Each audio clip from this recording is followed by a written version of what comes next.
Good morning. It is my pleasure to welcome all of you to the fourth and final day of the summit. I'm Sophia Hyland, the Marketing Coordinator here at EduGrowth. We are Australia's education, technology, and innovation industry hub. Through connection and collaboration, we are exhilarating Australia's EdTech ecosystem globally. The Melbourne EdTech Summit theme is amplifying education innovation. We've already heard from some amazing speakers over the first 3 days and have a big day set up today.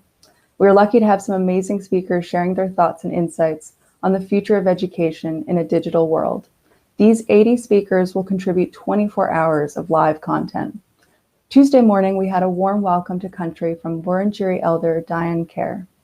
I would like to add my acknowledgement of the traditional owners of the land and recognize their continuous and unbroken connection to the land, waters, and culture across the country.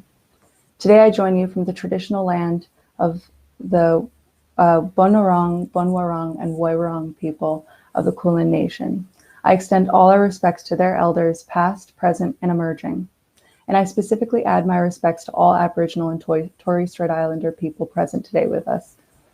I would now like to introduce Adam Brimos, CEO of Open Learning, to stage to give an official welcome on behalf of our summit partner, Open Learning. Welcome, Adam. Good morning, and thank you very much. Good morning. Thank you for being here. Nice to be here. Just a little introduction for you before I let you do the official welcome. Adam is the Group CEO of publicly listed Australian EdTech company Open Learning. Adam co-founded Open Learning along with Richard Buckland and David Collian in 2012 to build a social learning platform that is transforming the model of future education. Welcome, Adam. Yeah, good morning, and thanks for the introduction. It's wonderful to be here virtually. Obviously, it would have been great to be here, be somewhere in person, but I think it's quite fitting that we're doing this online. So good morning and welcome to the 2021 Melbourne EdTech Summit, Australia's premier education technology summit. I'd really like to also welcome all of those joining us from the Innovation Precinct at the EdTech Conference. You know, the 2021 Melbourne EdTech Summit is connecting the entire EdTech ecosystem, and I think really highlights educational innovation through thought leadership. Now, the theme of this conference is amplifying education innovation, and today's focus on skills in the workforce, I think, comes at the right time. While technology, I think, has significantly reduced a lot of Australia's barriers to building global companies, and I've certainly felt that over the past 9 years, our relatively small domestic market and distance from the rest of the world has been helped by technology. But I think technology still has a long way to go to make a dent in the shortage of talent and the skills gap in the workforce. And I can say that as an Australian education technology company, that we know exactly what this feels like. You know, we're always trying to recruit people, and we're seeing that, you know, even if we take a broader approach, we look across all of Australia, not just in specific cities, it can still be challenging to find the right people with the right talent. Now, as you've heard, Open Learning provides a lifelong learning platform and program delivery services to enable education providers to deliver short courses, micro-credentials, and qualifications. When I started the business in 2012, really we started with a vision to improve access to higher quality education, going beyond traditional instructivist approaches and static learning management systems to really try and deliver an authentic, active, and connected learning experience. In that time, we've now partnered with over 184 education providers, including 10 Australian universities. We're delivering world-class education to more than 2.9 million learners worldwide, and enabling our partners to expand into new markets, improve outcomes, and diversify their revenue. Now, as a founder, I know how challenging it can be to enter the education sector and to bring a new technology product to market. And that is why we're so proud and honored to support the excellent work of EduGrowth to support the education technology ecosystem right here in Australia. Alongside our principal and summit partners, we are really proud to sponsor this conference and to partner with EduGrowth and to make each day of this program free for all attendees. So I really wanted to thank you for all your support over the years. Open Learning wouldn't be where it is today without the support of the Australian education technology ecosystem and all of our university and higher education and government partners around the country. So I really believe that Australia is a fantastic place to start an EdTech company, and I really encourage everyone who's thinking about it to really, do your best, try and get, people on board, learn from the speakers here today, and I wish you all the best and all the success in the future. Now, with that, I think let's get the day started. Thanks, everyone, and have a great day. Thanks so much, Adam. I would now like to introduce Tony Brennan to stage to provide an official welcome on behalf of EduGrowth. Tony is an EdTech entrepreneur, having founded and now leading global health education platform Telesium. Prior to this, Tony was a corporate lawyer, adjunct professor, and healthcare professional in the Australian Army. Tony is a non-executive director of EduGrowth. Welcome, Tony. Thanks, Sophia. And I'd love to welcome everyone to the 2021 Melbourne EdTech Summit, which is Australia's premier education technology summit. As we enter the final day, as has already been mentioned, we've had a fantastic conference so far, and I'm really excited to head into today's sessions. As Sophia mentioned, my name is Tony Brennan. I am a founding director, former chairperson and current non-executive director of EduGrowth. I'm also the founder and CEO of Telesium, which offers one of the world's largest platform and content library marketplaces for the global healthcare workforce.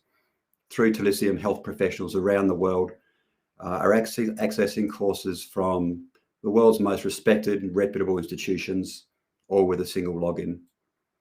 So why are we here at the conference? The 2021 Melbourne EdTech Summit, as we know, brings together stakeholders from across the entire EdTech ecosystem here in Australia and from around the globe to spotlight education innovation. Our summit theme is amplifying education innovation, which is why we are connecting the key players in that story. And this is what EduGrowth does. They're the educators, the entrepreneurs, and the policymakers. Yesterday was a fantastic day. We heard from some amazing speakers, Tim Prail, Josh Nestor, Ryan O'Hare, Katie Taylor, just to name a few.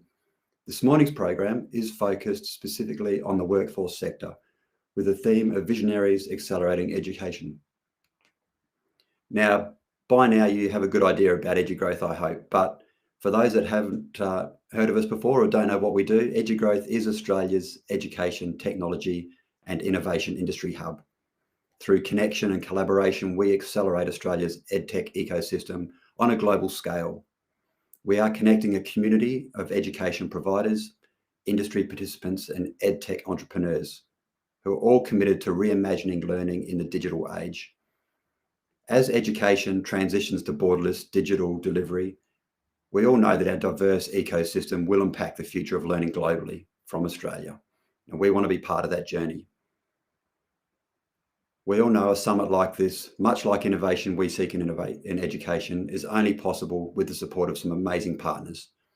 So on behalf of the entire EduGrowth ecosystem, I really want to extend my thanks and our thanks to our principal partners, Global Victoria and WAND, who along with our summit partners, Amazon Web Services, Curio and Open Learning, have provided us support to ensure that this program is free for all delegates. So thank you and have a great day today. Thank you, Tony. We have an exciting program ahead today. In a moment, we will have Sally Kift and Andrea Cornwall discussing regulation in the AQF. Then we'll hear from Belinda Tynan from ACU and Sally Curtin from Bendigo Kangan Institute. You can check out the full agenda to the right of your screens for the summit. You can also select sessions you're particularly interested in so you can be notified before they start. At lunch, we have the final of our 4 performers, Tony Wilson, who will be sharing his thoughts on learning from home. Over the 4 days of the Melbourne EdTech Summit, we decided to see if we can help people in our community that have really been challenged by the pandemic. We thought the artists in our community have had real challenges delivering their art, so we've provided a space for them to perform. EduGrowth has paid each of these performers, but we ask you to contribute also if you can. We'll add a link to the screen in a moment and you can provide a tip. So time to get on with the first session this morning. It is my pleasure to introduce Lindy Richardson to stage. Lindy is a partner at Maddox and an employment lawyer with experience advising on industrial relations, employment, and anti-discrimination. Lindy has had significant involvement in employment-related litigation, including before the Fair Work Commission, the Federal Court, the Federal Circuit Court of Australia, and the VCAT. Welcome, Lindy. Thank you very much. And I've got the pleasure this morning to welcome 2 esteemed speakers to discuss our session this morning, Regulation, Innovation, Friend or Foe. We have Professor Sally Kift with us this morning, who is a Principal Fellow at the Higher Education Academy, a Fellow of the Australian Academy of Law, and President of the Australian Learning and Teaching Fellows. She was a member of the AQF review panel that reported to the government in September 2019. She's held several university leadership positions, including as JCU's Deputy Vice-Chancellor Academic. She is currently a visiting professorial fellow, National Centre for Student Equity in Higher Education for Curtin University, and a Vice-Chancellor's Fellow at Victoria University. We also have Andrea. Welcome, Sally. We also have Andrea with us this morning. Andrea is Executive Director, Strategic Policy and Government Relations at the Digital Skills Organisation. Her experience spans higher education, vocational education and training, international education, schooling and early childhood in both government and the private sector. Prior to joining the DSO, she was Director Strategic Projects at the Australian Skills and Quality Authority. She holds a Bachelor of Arts with majors in Law, History and Literature and Postgraduate Diploma of Education, and is a recipient of the Queensland Government's Senior Public Service Award. Good morning and welcome, Andrea. Morning, Lindy. Hi, Sally. Hi. So we have a fantastic session planned for you this morning. Initially, I'm going to ask a question for Sally to answer first, and then I'll throw to you, Andrea. So how do you think the history of regulation in Australia's vet and higher ed sectors has helped or hindered innovation and quality? So thank you for that. Thank you for that, Lindy, and good morning, everyone. I'm coming to you today from the unceded lands of the Turrbal and Yagara people, and I acknowledge and pay my respects to them as First Nations owners of the lands, and acknowledge their elders past, present and emerging, and extend respect to Indigenous colleagues in the room today. Innovation and regulation, and I suppose I'd like to start by saying that I don't think they're an either-or proposition. I think they can easily sit together. And the regulatory settings that we have in higher education, I think, have established an important quality floor for the sector. The Higher Education Standards Framework that was substantially revised in 2015 and has just undergone some further revision in 2021 is a modern articulation of the threshold elements for a functioning higher education system that delivers quality learning, teaching and assessment from an outcomes-based focus. This framework starts with students, which I think is really important and part of our discussion here today. We need to put learners at the centre of everything we do. The framework, the Higher Education Standards Framework, is delivery agnostic, so it doesn't depend on, and it says explicitly that it applies regardless of place of study or mode of delivery, and talks about equity and diversity, wellbeing and safety, outcomes-focused course design, quality assurance processes. There are some in the online delivery space that say it should say more, but I think it's made a huge difference to the way we go about our business. The TEQSA, the Tertiary Education Quality and Standards Agency that regulates against the framework, seems to me to have two main functions, which again are a good thing, protecting quality integrity of the system and protecting the interests of students. And the other critical piece of regulation is the Australian Qualifications Framework. And I have to say, if I could make a confession on behalf of my higher education colleagues, that a number of us were unaware of the Australian Qualifications Framework prior to the advent of TEQSA in 2012, but we quickly shifted to learning outcomes-focused course design, and that's been a good thing. So if we're serious about advancing innovation, for me, it's more a matter of the absence of regulatory reform than regulation per se that I think is the initial blocker. As Lindy mentioned, I was a member of the AQF review panel, the Australian Qualifications Review Panel. If we're going to underpin sort of nation-building work in the double disruption scenario that is Industry 4.0 and COVID-19, we need a contemporary qualification design framework. And we attempted to set out that roadmap, but it's difficult and unglamorous work that we need to get on with. A final random thought by way of introduction is we've missed in the title to this conversation accrediting bodies and the rigours of accreditation, and I wonder what role they play in innovation, efficacy or stymieing. Fantastic. And Andrea, what's your view in relation to this? Thanks so much for that kickoff, Sally. Look, I think I'm really appreciative of that technical background that Sally's just really laid out there for us. While I don't really think of myself as a regulator, I've worked in regulatory agencies on and off since the late 1990s. when I joined Queensland's Office of Higher Ed, where I was really lucky to work with Lee Brett, who was one of the architects of the reforms that finally led to the establishment of TEXA. So I've certainly seen a lot of change in the way that we approach regulation in the last 20 years or so. In lots of ways, regulation can be seen as retrospective. So the frameworks that govern what we do, or in the case of education and training, the quality of the sector, are really set up in response to things that have already happened. And sometimes those are quite egregious things. But I would also say that good regulators are proactive. And so the way that the rules are followed doesn't have to stymie innovation. And I think that's some of what Sally was pointing to. COVID was such a watershed, really, for all aspects of education and training, and the same was true for the vet regulator. So I was working at ASQA at the time, and what we saw during COVID was all the pieces of the regulatory machine, ASQA, the AI, or at least in the vet sector, ASQA, the AIC, the department, working together to respond in real time to the challenges that were facing the sector. And what happened was that space was made for the sector to innovate in response to really dire circumstances. Some rules were relaxed, but the regulators were also able to innovate. We saw huge effort made to provide guidance and support to providers about what was changing right in front of our eyes, but also to actually change the system. So new skill sets were added in response to the circumstances created by COVID, and even the process for getting those things up and running was shaken up, so that there's now shorter time periods available for developing at least some parts of the training package process, which is, if you've been in the vet sector for more than about 5 minutes, you'll know has been one of the really big challenges for us. I think the other thing I'd say is that while the regulator, all regulators, are bound by the rules that they're required to administer, governments and employers and providers, everyone involved, is always looking for better ways. And so that piece of work that Sally's been involved in the AQF review, for example, and the broader vet sector reforms. We knew before COVID that change was needed. We've known that for a long time.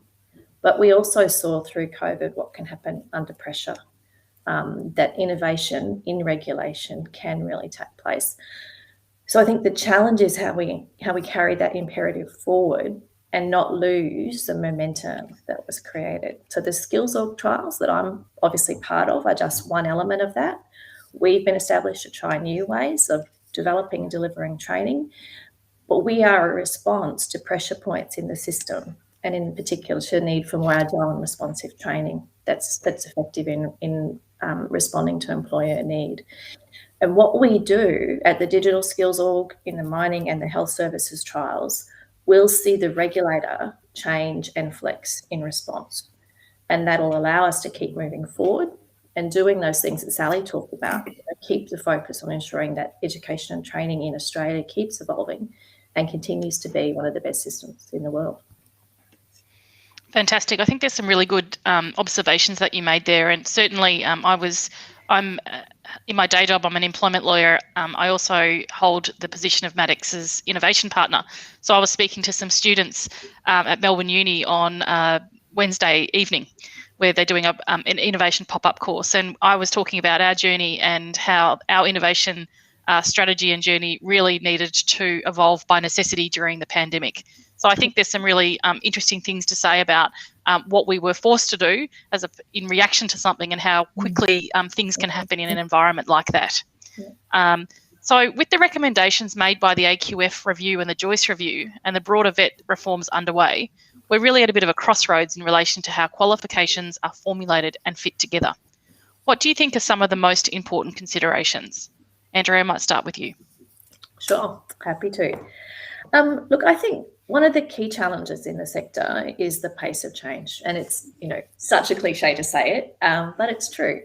And that pace of change, the continual evolution, particularly of technology, which of course I'd say from the DSO, but it really throws into relief one of the other key challenges, which is meeting the needs of employers. And I know that's a challenge for the higher education, not just in vet. And those two things together are part of the rationale for the skills organisation trials. Another important challenge, especially, as we grapple with the impact of COVID, is in responding to the skills shortages and skills gaps that we face. And just to illustrate that, I'll go back into the digital space. Just in the digital sector alone, over the next 5 years, Australia is going to need more than 150,000 new digital professionals in 5 years. And what we have is a supply side challenge. So while many people have had their employment disrupted as a result of COVID, overall, our unemployment rate is actually relatively low. And we've also seen a lot of our skilled migrants going home as a result of COVID, compounding the skill shortages. And then on top of that, we've got declining numbers of people engaging in vocational education and training. So what we need to do is to find a way of upskilling and reskilling quickly so that people can get the skills that they need fast and get into employment.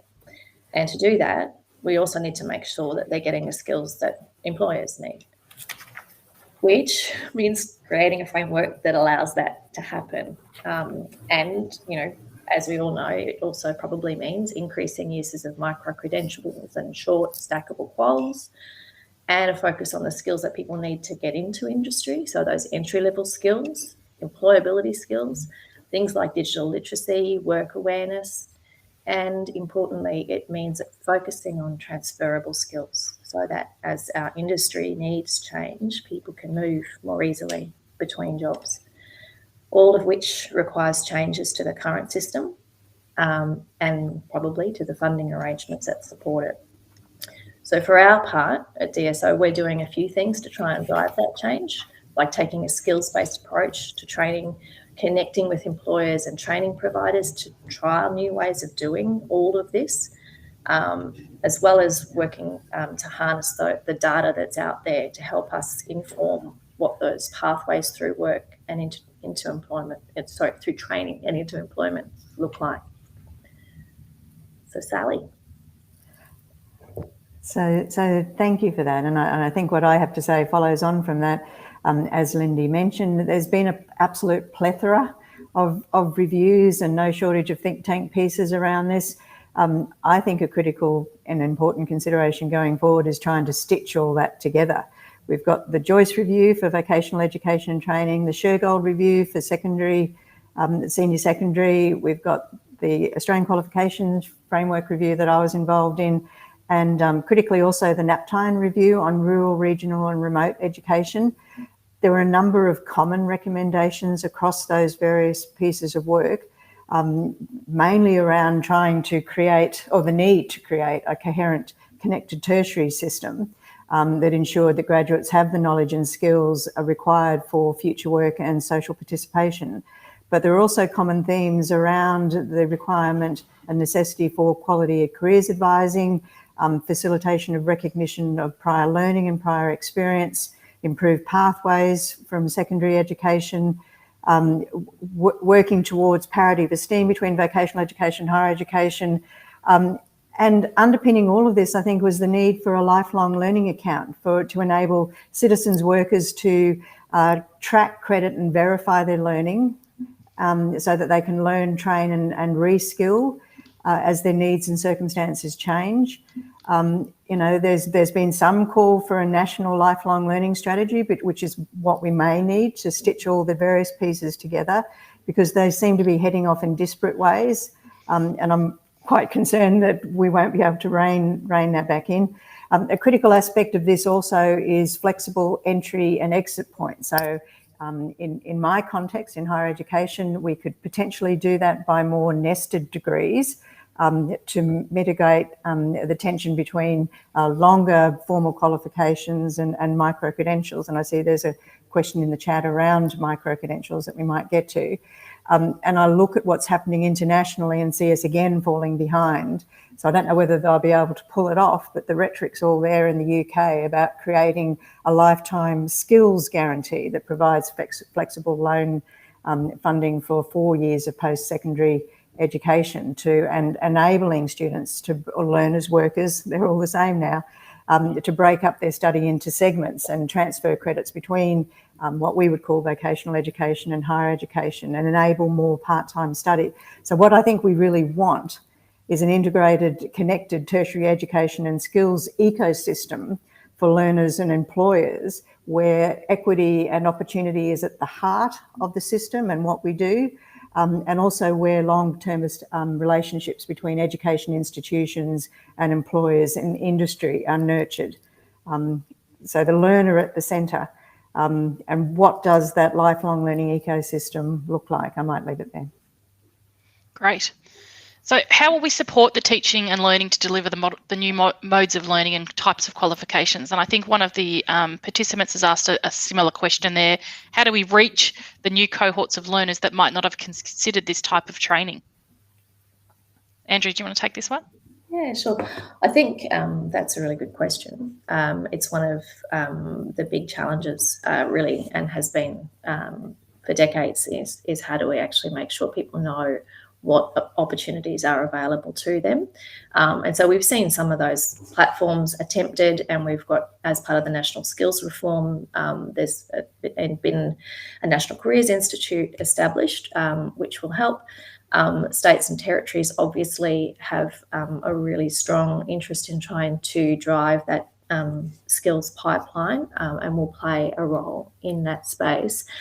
And the skills orgs and the organisations that follow the trials will also play a part in trying to promote the opportunities available to them. So it's some of the things that we're doing in terms of aligning the pathways within the digital sector closely with employers and employment, but also making the pathway through to digital professional careers clearer and simpler will support that promotional activity to help people understand that there are opportunities out there. And some of the fun stuff that we'll be putting onto our DSO website in the near future will include things that people can play with to get information about the sorts of skills that they've already got and how that might match them up to a new and exciting career in the digital space, or those sorts of lifelong learning skills that Lindy's talking about in the digital sector that are digital. It's ubiquitous, it's everywhere, we all need them. Doesn't matter if you're a data software programmer, data analyst, web developer, or if you're working in the health sector, agriculture, it's everywhere now, and we all need those, what we call digital fluency skills. So I guess to go to Lindy, your question around how we'll support teaching and learning. For us, it's about bringing training providers and those processes around training, developing training qualifications and training programs much closer to employers and employment. That's the key. So through our trials, we've almost completed the Train 100 trial, and if you want some information about that, you can jump on our website and have a look. We're connecting training providers with employers directly to design and trial new ways of training to deliver against employers' needs. Our employers are actively partnering with training providers from the ground up in designing the training that they need, and then participating through the training delivery to get the people they need with the right skills. And those really direct employment outcomes. So it's exciting to be working in that space. And we're looking to partner with training providers to support their skills development. We know there's some great providers out there already doing really cutting edge work. And we're looking at ways to leverage that with input from our employers to really lift the quality of digital skills training across the vet sector and in Australia. There's also maybe an advocacy role in there. We need to work with states and territories as well as the Australian government to champion quality training. And there's an enormous amount of thinking going on right now in the skills reform space about how best to support quality training, and we're excited to be part of that. Sally, any comment from you? No, I thought we might go on. I'm sorry, having said that, I would say one comment.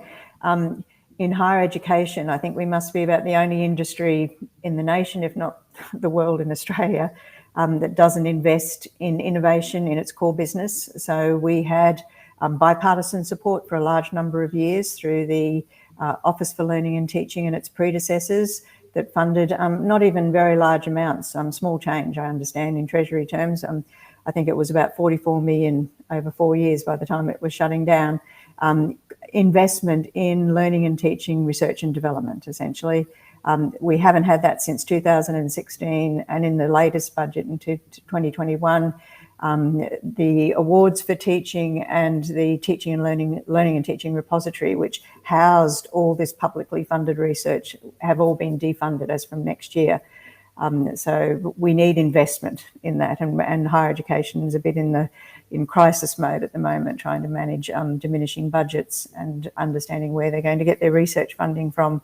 And so learning and teaching, which has done this great pivot to online, and that's been great, has been somewhat difficult to fund and pursue for the innovation that's needed, because none of these issues that we're talking about are easily resolvable. They require quite deep thinking.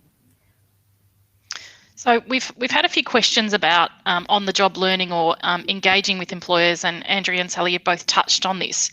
How do you think that we can, encourage employers to partner and be involved in these types of processes? Any suggestions that you have in that respect?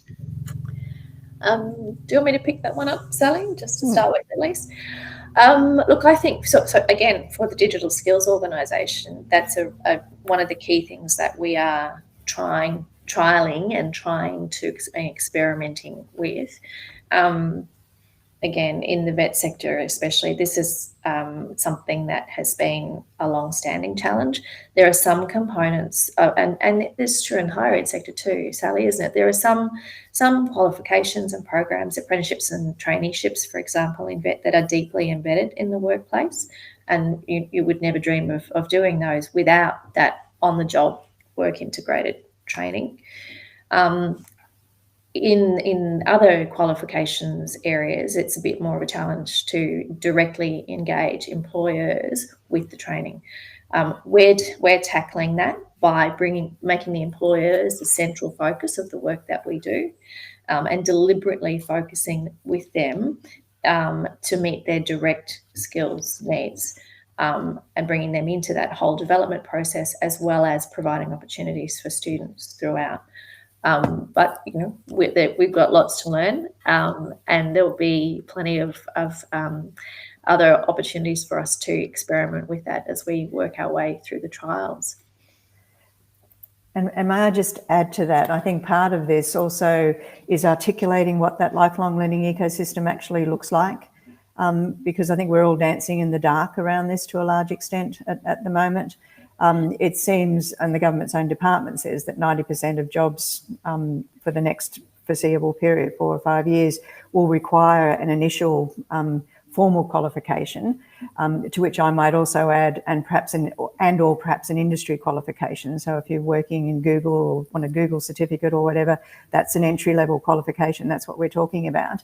And then, and ideally enabled by a lifelong learning account, take into account all this lifelong learning, upskilling and reskilling that's required, and enabling some metacognitive capacity here around thinking, when do I need to upskill and reskill, and what are the opportunities there, which requires, as I would say, and not just me, everyone says quality careers advising, but this is where we get to articulating the formal, informal and non-formal learning that can add to this. So on-the-job training, experience from learning integrated work, which is another nice phrase, free DIY upskilling, which anyone and everyone is doing at the moment.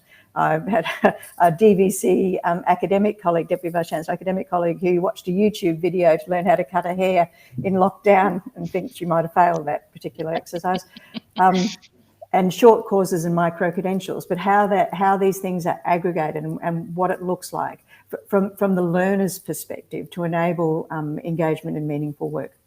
Such a good point, Sally. And I think one of the things that you said earlier about students, workers, learners, everybody is all of those things now is absolutely true, and it's part of that thing around employers engaging with their employees as much as it is about individuals going out and chasing down those skills that they need. So it's a great point. So we've had quite a few questions about micro-credentials, so we might move to them, and you've already touched on that. Are Are employers requesting accredited micro-credentials? There's a question around who's benefiting from micro-credentials. And there's also a question around how we regulate micro-credentials. Sally, do you want to take this one? May I have a go at that? So huge micro-credentials, and not just in Australia, of course, internationally as well. Again, I'd go to innovation, R&D in learning and teaching. Internationally, millions of euros being poured into the development of frameworks and recognising the need for currency, coherence and consistency as key principles around this. When we did the Australian Qualifications Framework review, we got a number of submissions around micro-credentials. There was some concern that over-regulating them, or even regulating them to some extent, might stifle innovation. So again, we're back with that either or framing of it. What we recommended at the end of the day was that detailed guidance be developed. And remember, we did this at the end of 2019, and time's ticking, and we haven't done it yet. That we recommended detailed guidance be developed as to the requirements for awarding, and this is the critical piece, Australian Qualifications Framework credit for micro-credentials. So there's a number of micro-credentials out there that are quite happy to sit outside for the formal recognition framework, and I've already mentioned Google certificates. I don't think they want to come necessarily anywhere near the AQF. We might think about that from the perspective of learner consumers and whether they might like to aggregate that up and make them credit bearing, but that's not currently what we're talking about.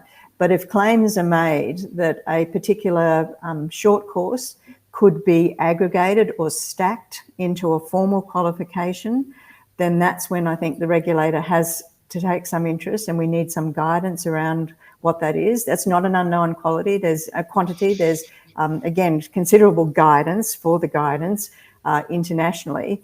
And we thought it was necessary to do that to ensure quality, of course, to improve confidence for employers and industry, to improve providers' credit recognition, and to provide that quality assurance, portability and consumer protection for students, because the credit pathways need to be established around that.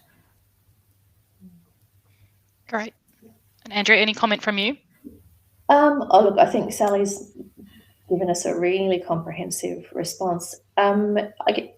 One build would be, I think, obviously there is a lot of work already going on looking at that interface between micro-credentials and the existing formal qualifications system, and the extent to which recognition can be brought to bear.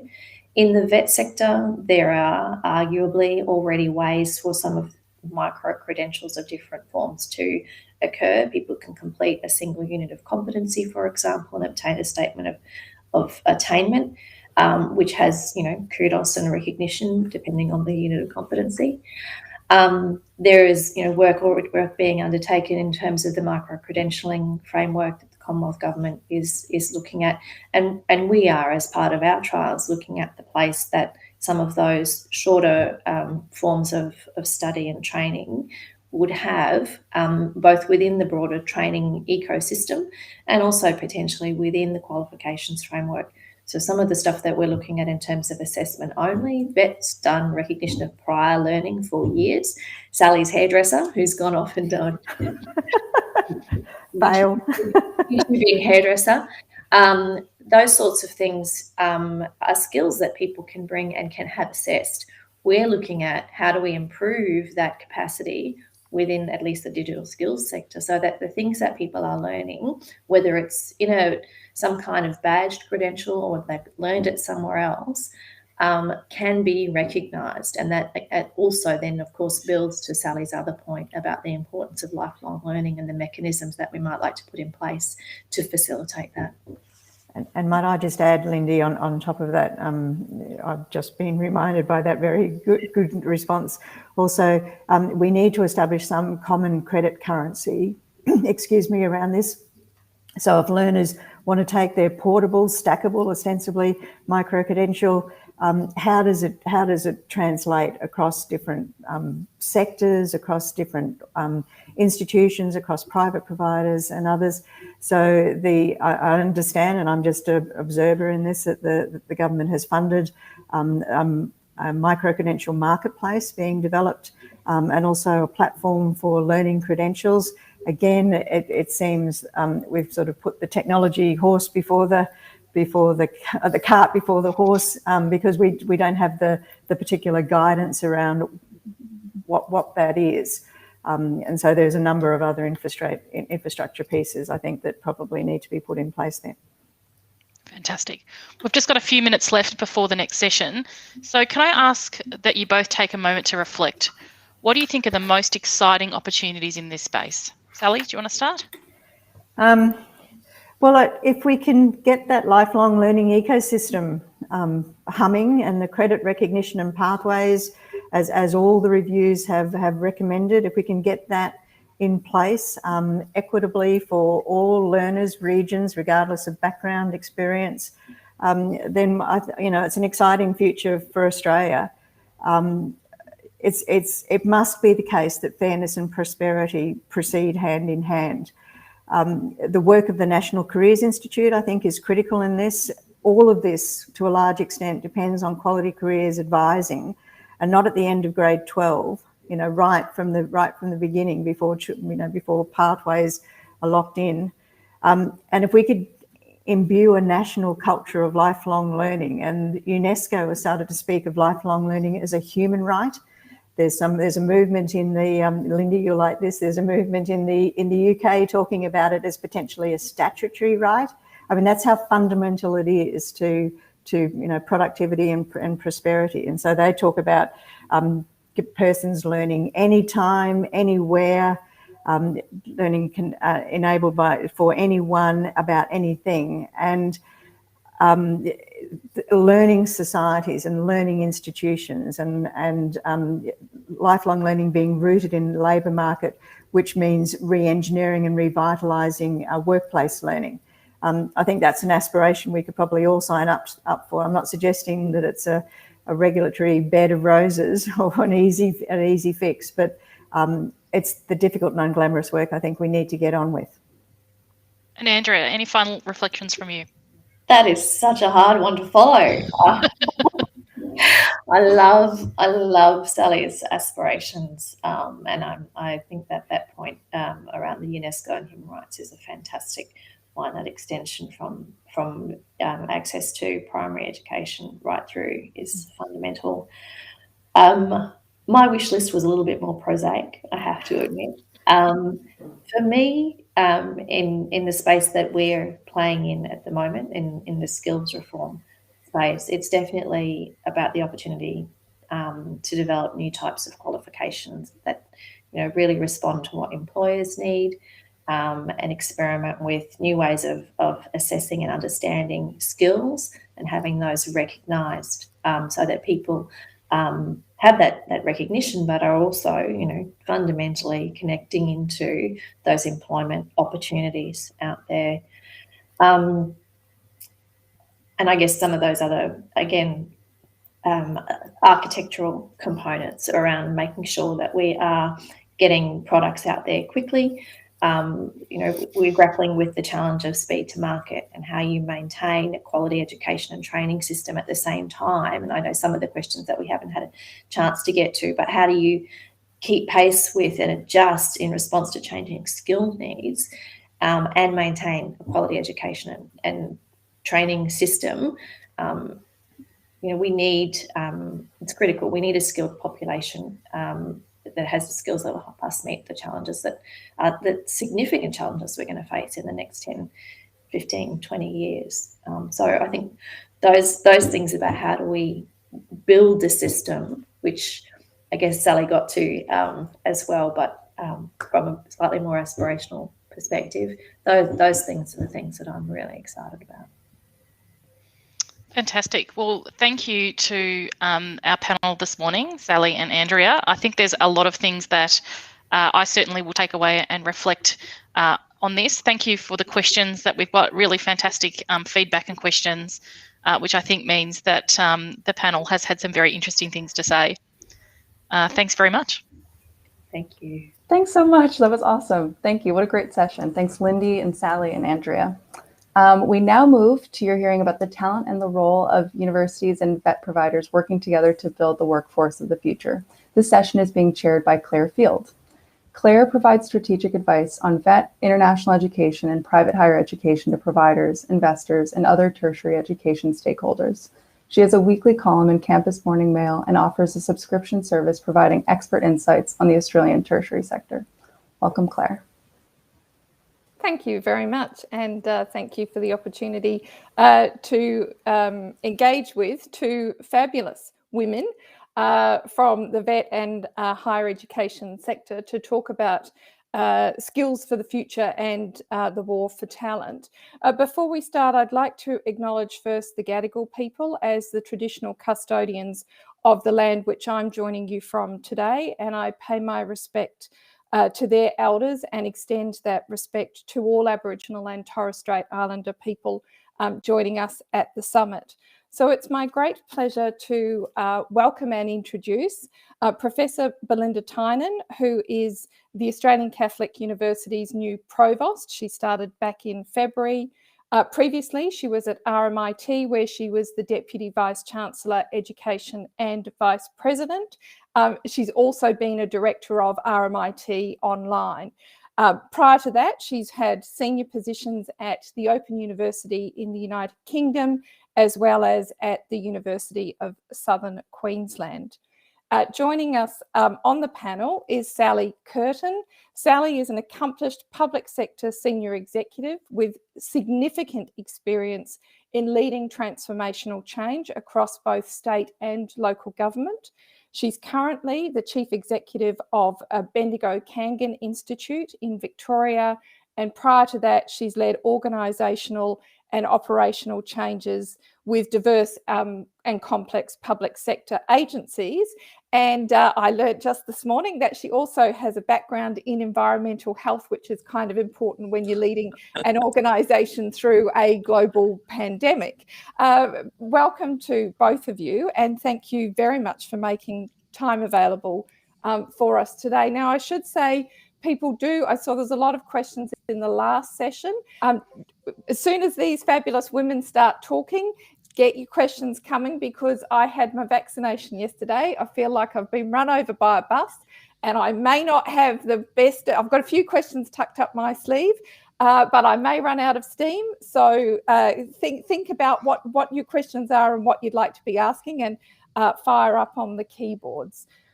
So if I can start with all of that out of the introduction out of the way, the focus of the session, the war on talent, and we're looking at jobs of the future and how education institutions are responding to that change that we're seeing in the labour market.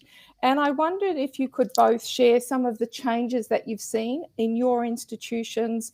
Firstly, let's start with, what are the students doing? Where do they think that the jobs of the future will be based on the changes you've seen in their enrolment patterns? And Belinda, I might ask you to kick us off.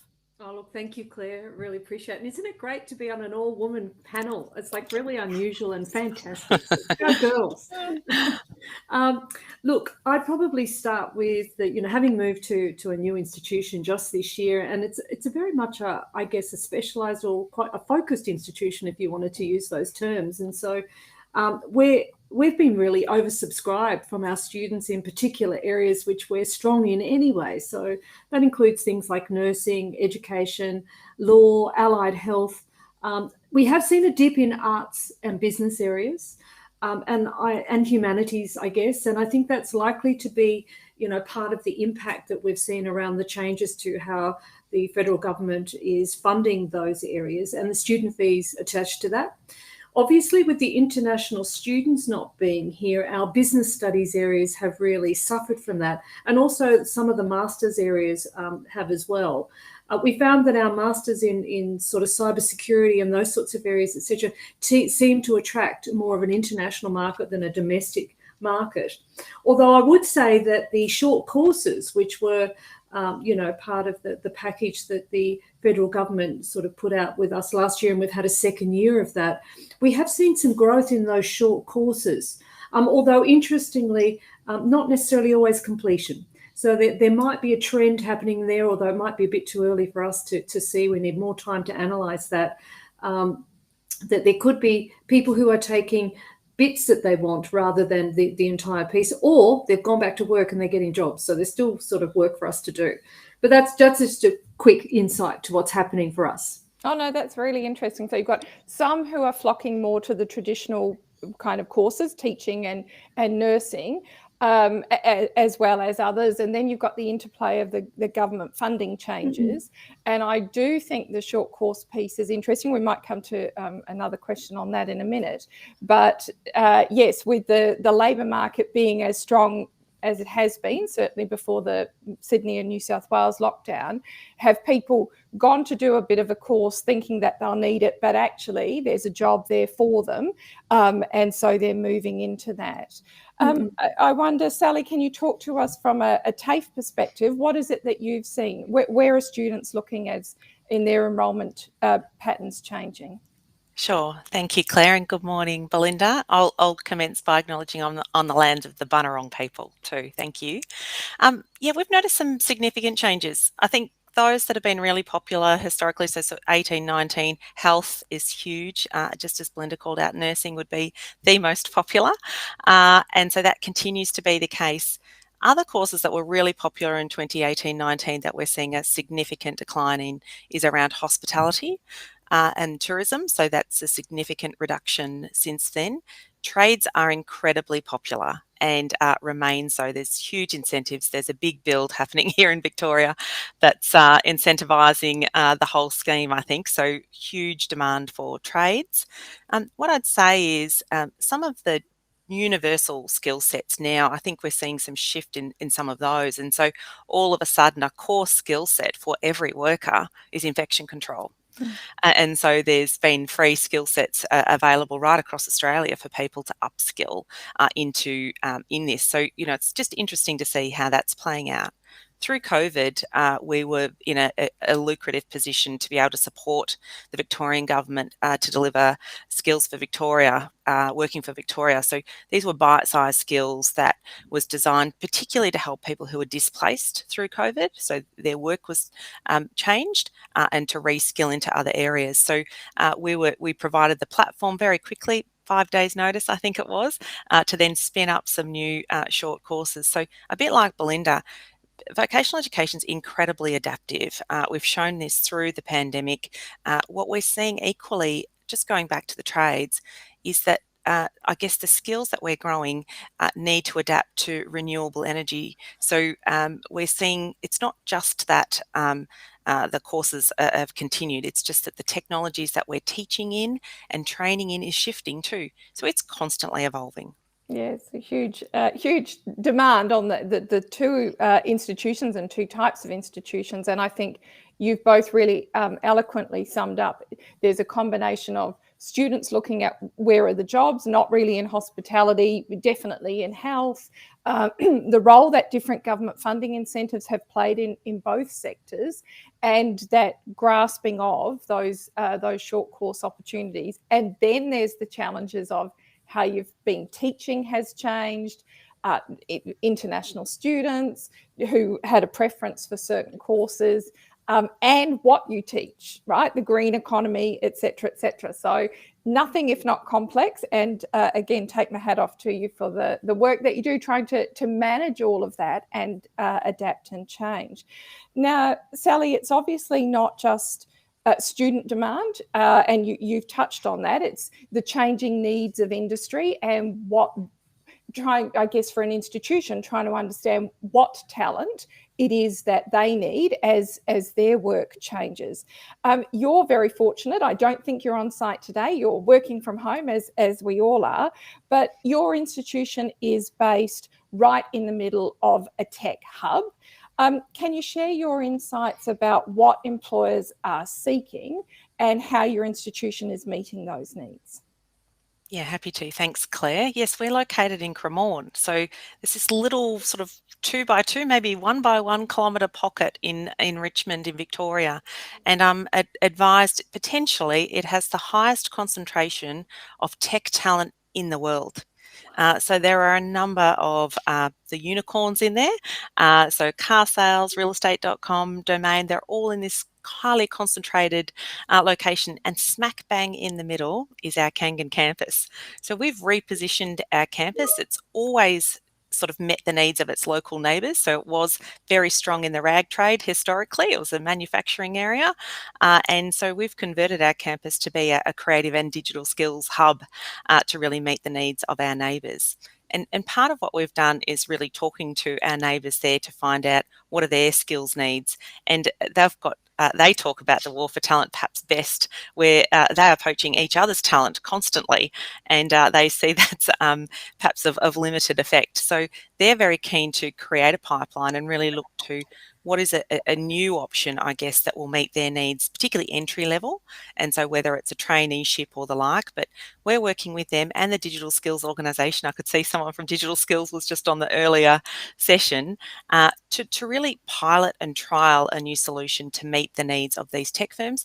But of course, our potential in TAFE is that we can then take that and scale it and deliver it. So I think one of the outcomes of the pandemic is that, I was talking about universal skill sets, everyone needs their digital skills in every sector almost now. So if we can take, I guess, the learnings of experiments and trials with experts, with amazing industry partners and the Digital Skills Organisation, our goal is to take that and then scale it right across. Brilliant. And I think someone summed that up very succinctly. No blue collar and white collar workers anymore. There's a real amalgam, and you've described the work. They're calling them the new collar. Oh, I like that. Okay. And that sits with your fashion and your rag trade history at Cremorne. That's very good. Yeah, no, I like that. And in fact, I was on a discussion yesterday where even people training for the fitness industry, in social media, use of social media and how to promote your business on social media and actually deliver your fitness courses via Instagram and various other apps, which I don't do fitness and I'm not a big Instagrammer. So I get the theory, and I'm glad that other people are, bringing these together and engaging learners on that new collar work opportunities.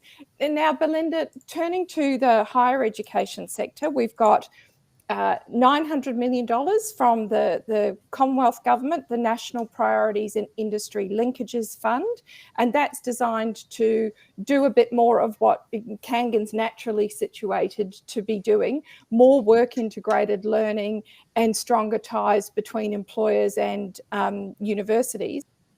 You draw on your extensive background and the roles that you've had, as well as what you're currently doing at ACU. Can you share some of your insights into what works best for universities when they're trying to build those relationships, and any insights where EdTech can play a role?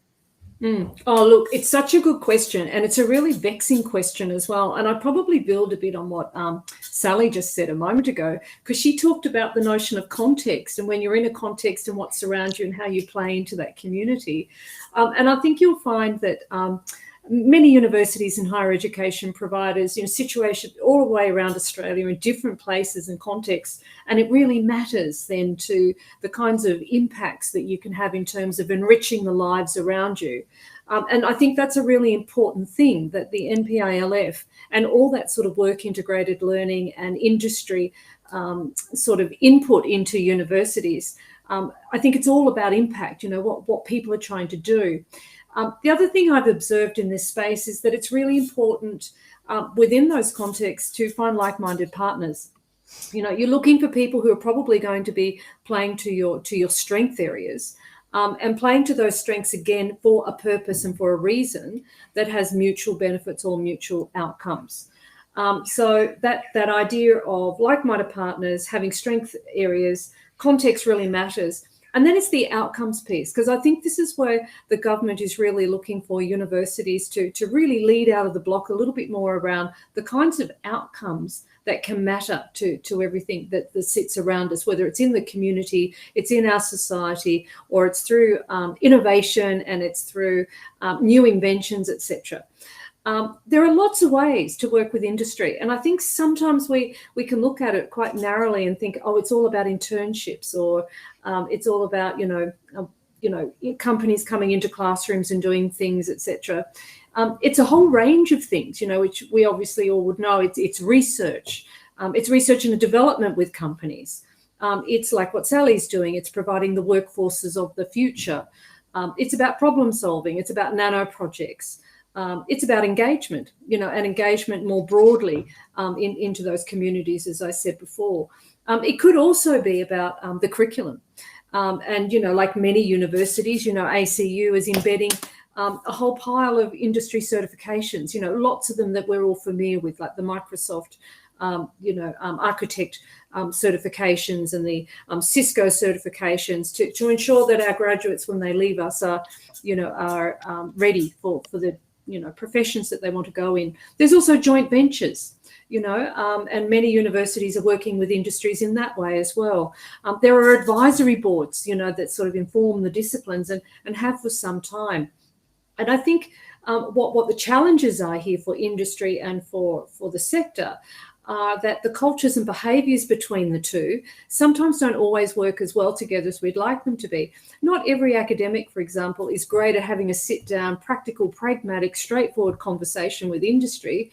And industry either isn't always good at understanding what the academic insights can bring into their sector. And I think probably one of the saddest things I ever heard, which is probably a good 10, 15 years ago, and I hope it doesn't happen anymore, but when industry says something like, oh, look, we always put our lawyers in front of the photocopier for the first year because we have to retrain them. And I think, I'm hoping that still doesn't happen, but sometimes there is that mismatch in the discourse between industry and between universities, and a deeper understanding about, what a work and industry or enterprise or engagement, however we want to frame that, can work to be most effective. So that's just some initial thoughts there for you, Claire. No, great. That's a lot of food for thought. Thank you. And it's triggered a question for Judy, who's asking, in the current context, I think she means we're all online, here we are from around the country, gathered, and probably internationally, to chat about future talent and workforce skills. Can you reflect on or share any experiences? Has work integrated learning changed?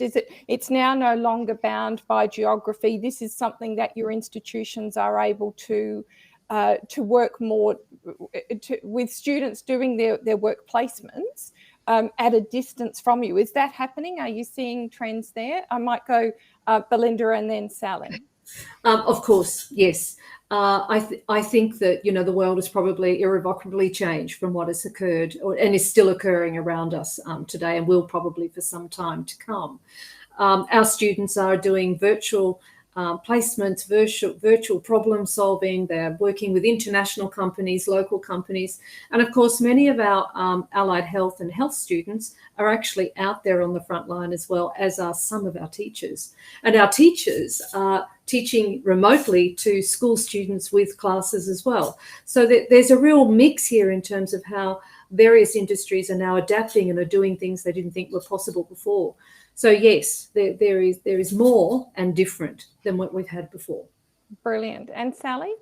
Yeah, I probably will just echo Belinda's comment. I think we're probably at 90% blended delivery at the moment. There's always the very pragmatic, practical element in vocational teaching and learning, but there's been huge shifts occurring, and I expect that will continue.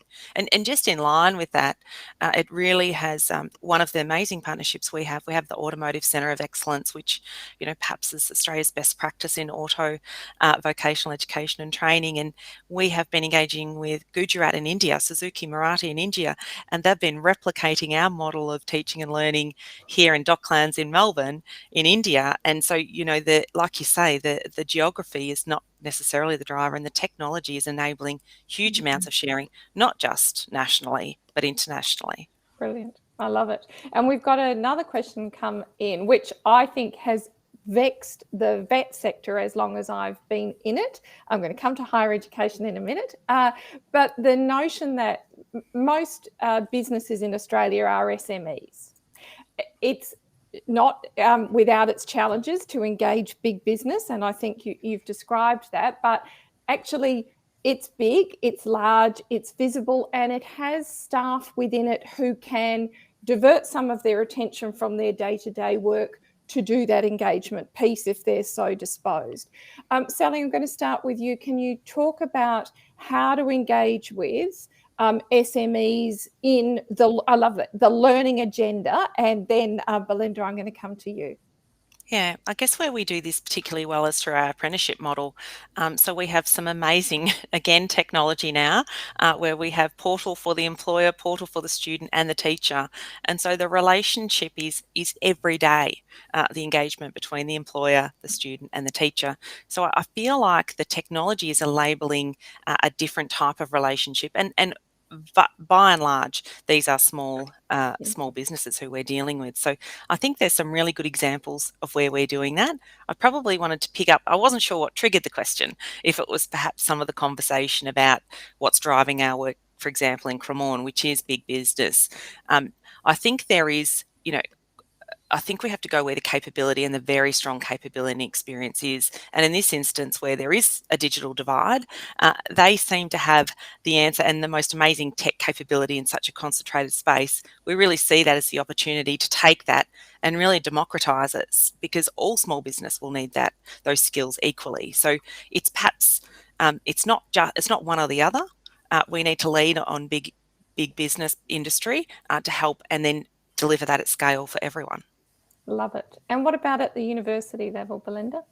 Look, I think you'll find this will be a really mixed picture depending on the disciplinary subject and how Will is sort of engaged with, throughout the curriculum in particular. I'm intrigued by, big business driving too much of the learning agenda. And I think that's a really interesting, that's an interesting proposition, because I'm wondering if that relates to the labour market. Because whether you're a big business or you're an SME, the labour market is kind of driving where industry is going in many ways. And so I would sort of say probably between what's happened to us, as an external driver with COVID-19, and where we're going, as a country, as an economy, there is something here where the feds are also involved in that and state governments are involved in that. You heard Sally say before, because I'm from Victoria as well, that, the incredible infrastructure through the state government here is forcing, a certain way of, certain number of disciplines, through the curriculum. We need more engineers, et cetera, et cetera. So that's driving the learning agenda as well. So I think this is a multifaceted question in a sense, and I wouldn't see it as probably being either or, but rather a mix of factors that are influencing the decisions we make in terms of supporting our students who are our future workforce. No, that's great. I'm now going to take John's question, and you can both go, well, we don't in school, we're not going to answer, but I'm sure you won't. And John wants to understand, in the context of the jobs of tomorrow, what do you think that secondary schools can do? And I feel that they are a bit overwhelmed, but if we were to give them a bit of, advice and focus, what can they be doing to help prepare their students for that post-school learning and then lives? What are you wanting to see the schools do for your, school students coming into your institutions? And Belinda, you're jotting down a few ideas. I am. I'm going to. Do you want me to start? Sally, if you're ready to go, I'm happy to in start. Your hands. Very good. Yeah, well, I guess as at Bendigo Kangan Institute, I am a non-senior secondary provider. So we provide vet in schools. But I've got a philosophical view about this, perhaps less than representing a vocational education and training institute. And that is that I think our young people are amazing. My son's in year 12, and I think schools are doing an outstanding job in preparing our students. My hope is that, my understanding, these students will live to about 110, 120. The mad rush that used to exist for people transitioning from senior secondary into university should not exist anymore. They're likely to have 10 different careers and they will reskill at every opportunity. I think we need to create the passion for learning, if anything. And I think schools do this incredibly well. And I would be encouraging all students to follow their interest. What do they like? What are they passionate about? And really create a love of learning. That would be and I think the schools are doing this incredibly well. Well, you've given me goosebumps. Belinda. I might just build. Yeah, great. I'm going to build on that. And I've got a sample of one, which everybody hates a sample of one, but I've got a sample of one. And my 18-year-old nephew said to me the other day that he was running out of time and he had to kind of think about what he was going to do with his life. Now, he's 18, and I couldn't believe he was saying that to me. And when I think about what he might have needed coming through school. And he had great teachers, and they're just really, they were wonderful people too. In fact, they did their whole end of year graduation online. It was just such a pleasure to go and see him to achieve his ATAR. But I don't think he had enough discussion around career advice, and what kind of things he could do or might do, and then also what to expect.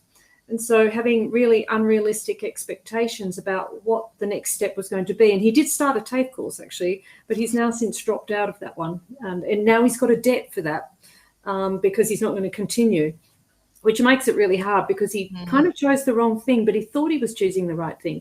So if secondary schools could help a little more maybe around providing good career advice, because as we know, the mums and dads shouldn't be giving the career advice.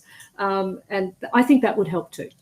Great. And I think there's actually, and I can't for the life of me remember the name of it, so apologies to people who are watching going, oh, we should be more specific. But there's been a recent federal government initiative through the National Careers Institute that's going to give all year 11 and 12 students plus some year 10 students access to one-on-one advice to supplement the careers advice that they're getting in schools. And I think that will, in time, that's good. We're going to see that help make a difference. But I think you've both eloquently summed up the fact that we're living longer and the world is changing rapidly, and we need to take some of the pressure off and prepare young people for a life of inquiry and interest and learning. And we need to think about how we fund it so that debt and financial support doesn't penalise people as they're making choices. And now thinking about that, that was an unintended segue, but it's worked quite well. Judy's asked a question, and I'm not familiar with the Canadian system, but she says, the barriers for SMEs in engaging with the tertiary sector are well known. Should we have government incentives and resources like they do in Canada? Who wants to go first on that one? Sally? You go. Do you know about Canada? I don't know about Canada or these other models. Only short answer is I think incentives to assist in innovation and pilots and experiments and trials is to be encouraged. So if we're going to continue to respond to the new and emerging skills, then I think incentivising the piloting and experimenting is where I'd be going. I think also, Claire, that there are some issues for many SMEs where, I think as Sally's just said, how do I phrase this well, is that I think it can be quite constricting, and especially when the economy is maybe not running as well as it could or should be in terms of building a professional workforce and how you support that workforce, and then that interaction back into tertiary education, whether it's TAFE or whether it's university. And an incentivised system could encourage that. So I think it's worth putting it in that bucket of things that we could do.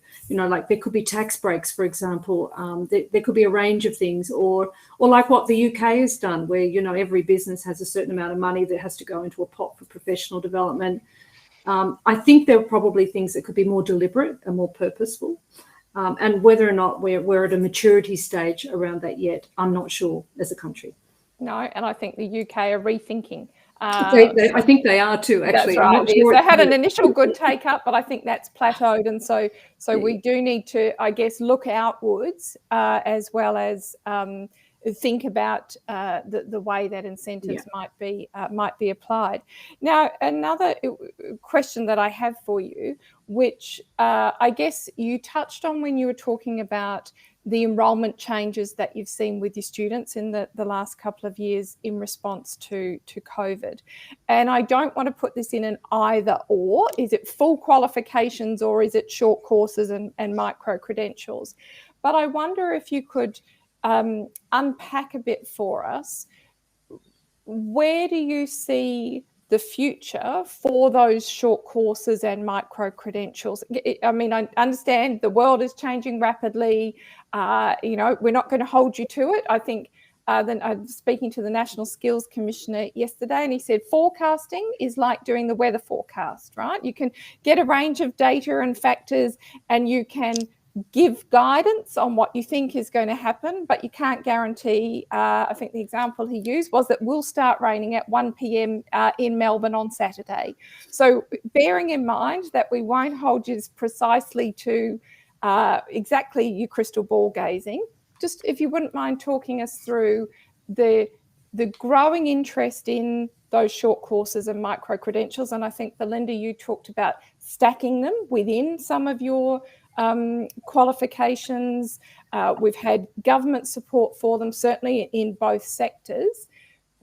Where do you think we're heading with those? And Belinda, I'll start with you. Look, I think this one's fascinating. And I don't know if I've been in higher ed for too long now, but I'm sort of thinking this feels a little bit like Back to the Future. This lifelong learning has suddenly become sexy again. And so a micro-credential is essentially a short-form course of some type, but it's not been well defined yet. And so we saw Minister Tahan last year talk about it as being a formal award course as a micro-credential. Like, these are the short courses the universities are funded to run at the moment. But I don't think we've really settled on what a micro-credential definition might be. We don't have a standard. We don't know how long they are. We don't know how they're interoperable. We don't know what they're credit for. They don't have a currency. Although many of us are trying to give them currencies so that they link into formal, on the AQF style qualification. So I think it's an area that is burgeoning. Everybody's interested in it. It's getting a lot of attention. There is a lot of movement with the Department of Education around, national platforms and ways of curating, marketplaces for what these credentials are.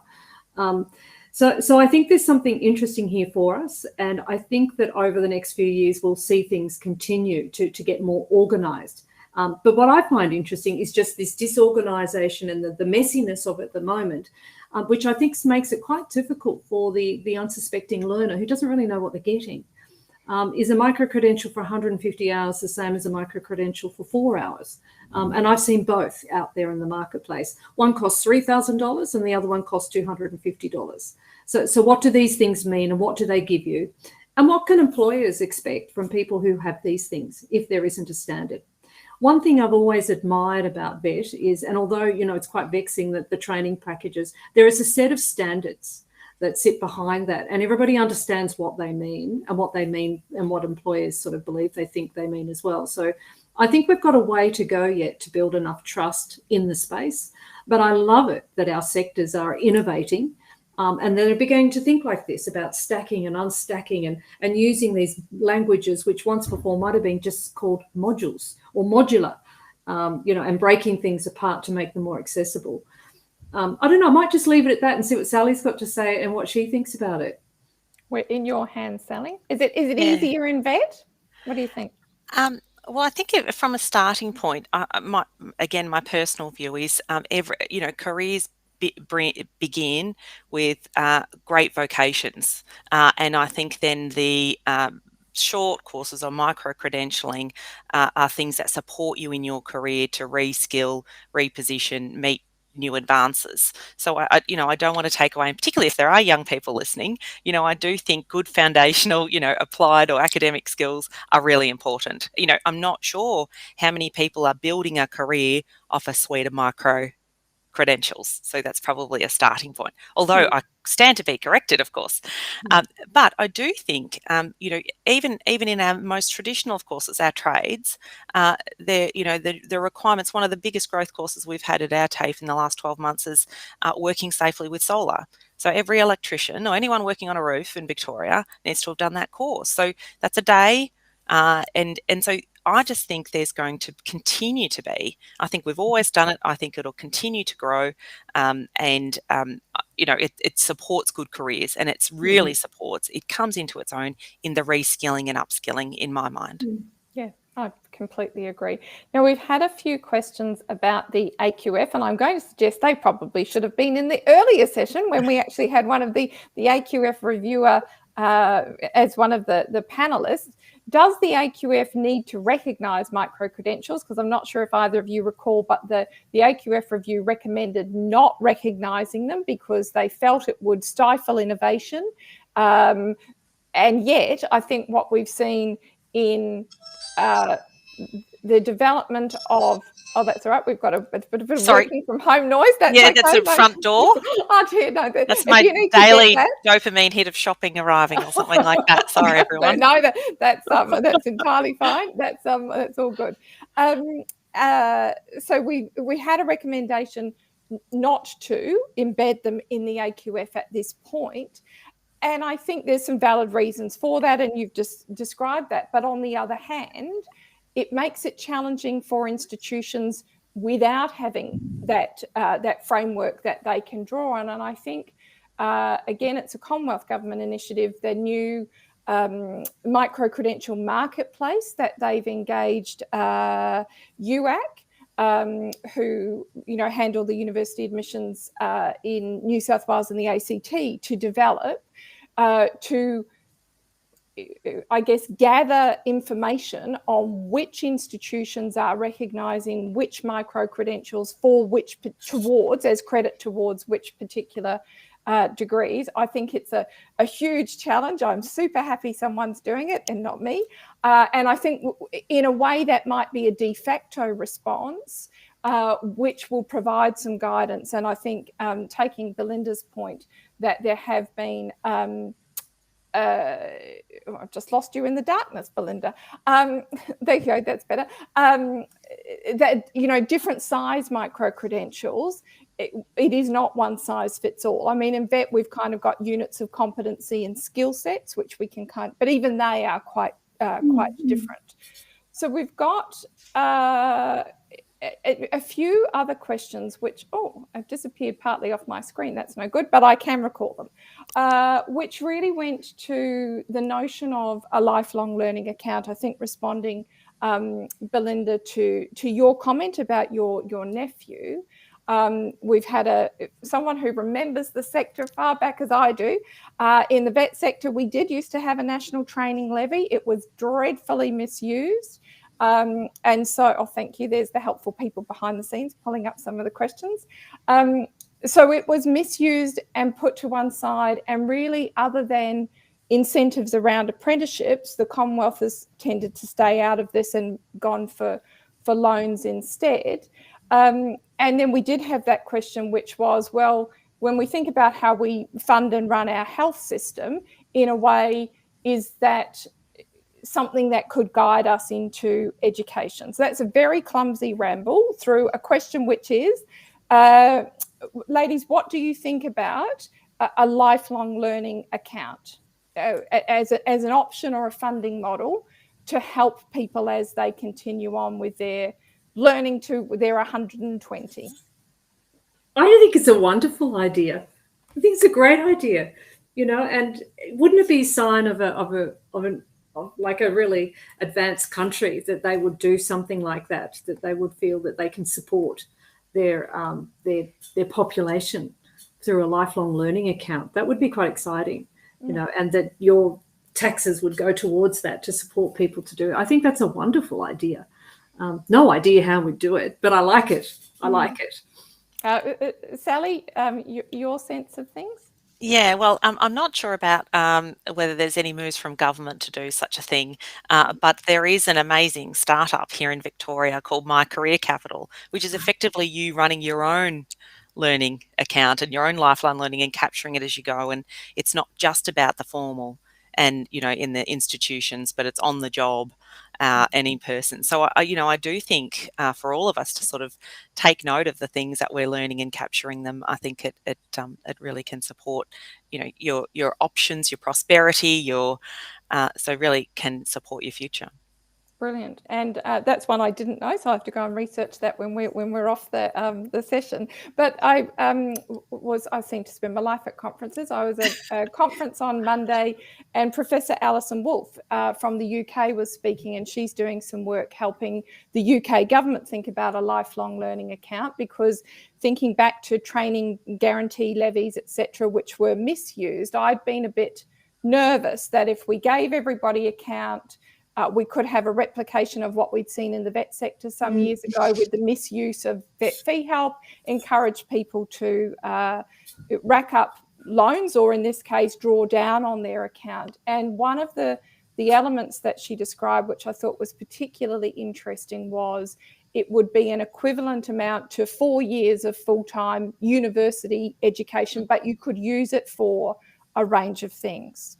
And you could top it up. If you wanted to put some more money in over time, it could be available to you. And just thinking about that notion of you being in charge of it, and it has a limit to it, and would that help people make more informed decisions and do that additional homework and checking, and hopefully make it not so likely to be misused. Now we have just a couple of minutes left. Let me see this question from Danny. How do micro-credentials, vendor certification, the AQF... Oh, Danny, that's a question that could take us a lifetime to answer.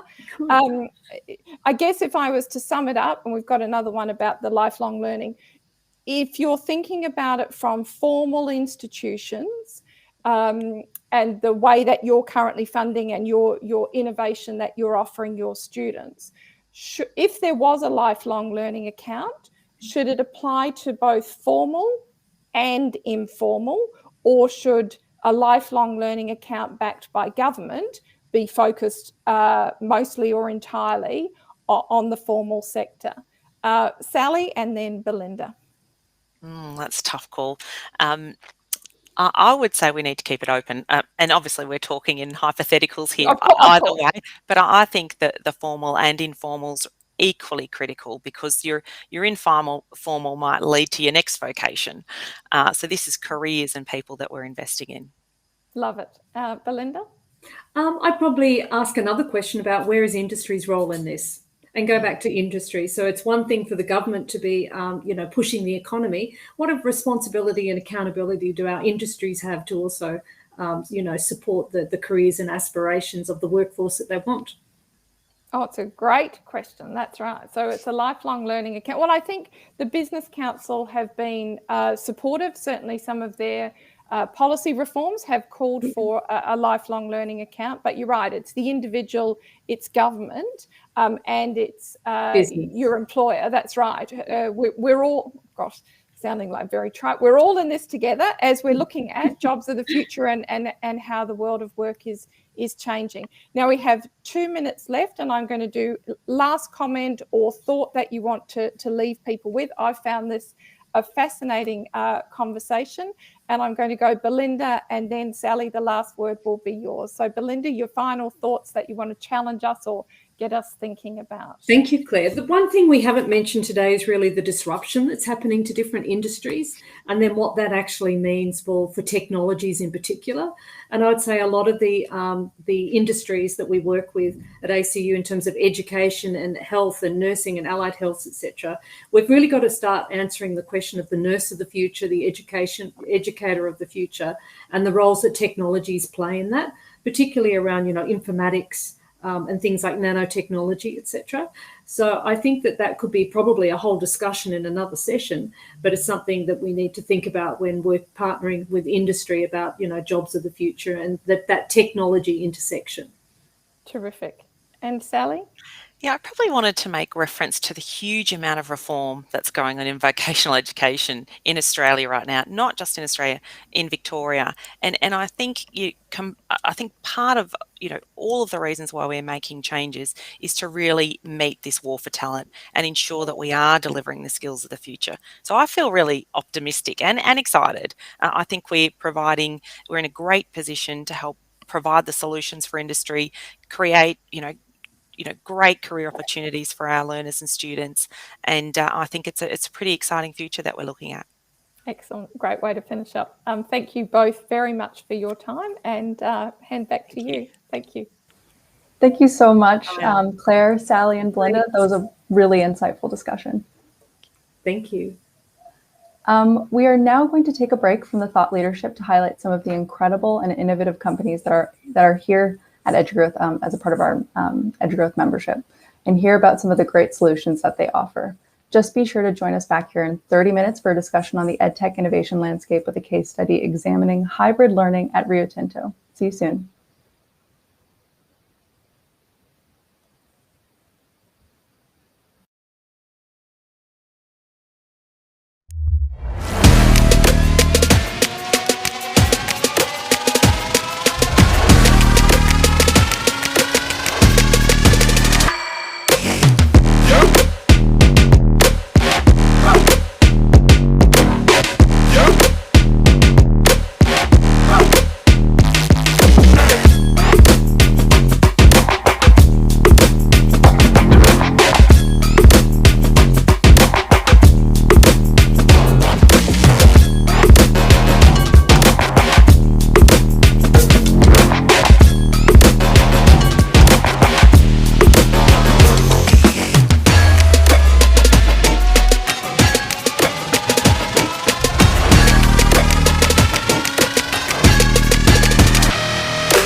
What kind of world are we preparing our students for? About half of the jobs we know could disappear within 30 years. Most of the jobs they will work in don't exist yet. They'll be using tools we can't imagine to solve problems we don't foresee. They'll have to constantly reinvent their environment. How can we prepare them for this new world? Meet Excellium EDU, the world's leading game-based skill development program. We use strategy games to evaluate and develop a new generation of thinkers. Blending an innovative methodology with state-of-the-art digital learning, Excellium EDU takes students, teachers, and parents on an exciting journey of reflection and personal growth. Excellium gives teachers a fascinating new way to develop the most critical core and soft skills. Skills like problem solving, creative thinking, flexibility, accountability, resilience, and other PISA-evaluated competencies. So how does the magic work? Excellium's scientifically proven methodology creates an engaging three-stage process. First, students learn a strategy game and play until they master the basics. Then they analyze their game and learn powerful new strategies. Finally, they learn how to apply the same strategies in complex, real-world problems. How do we achieve this? In class, Excellium empowers teachers to tell compelling stories and ask stimulating questions. Learning continues at home with Excellium EDU's cloud access and mobile app. Engaging game-based assessment allows you to evaluate skill gaps, set goals, and accurately track student performance. Join more than 4 million learners in over 20 countries. Excellium EDU, your innovative game changer.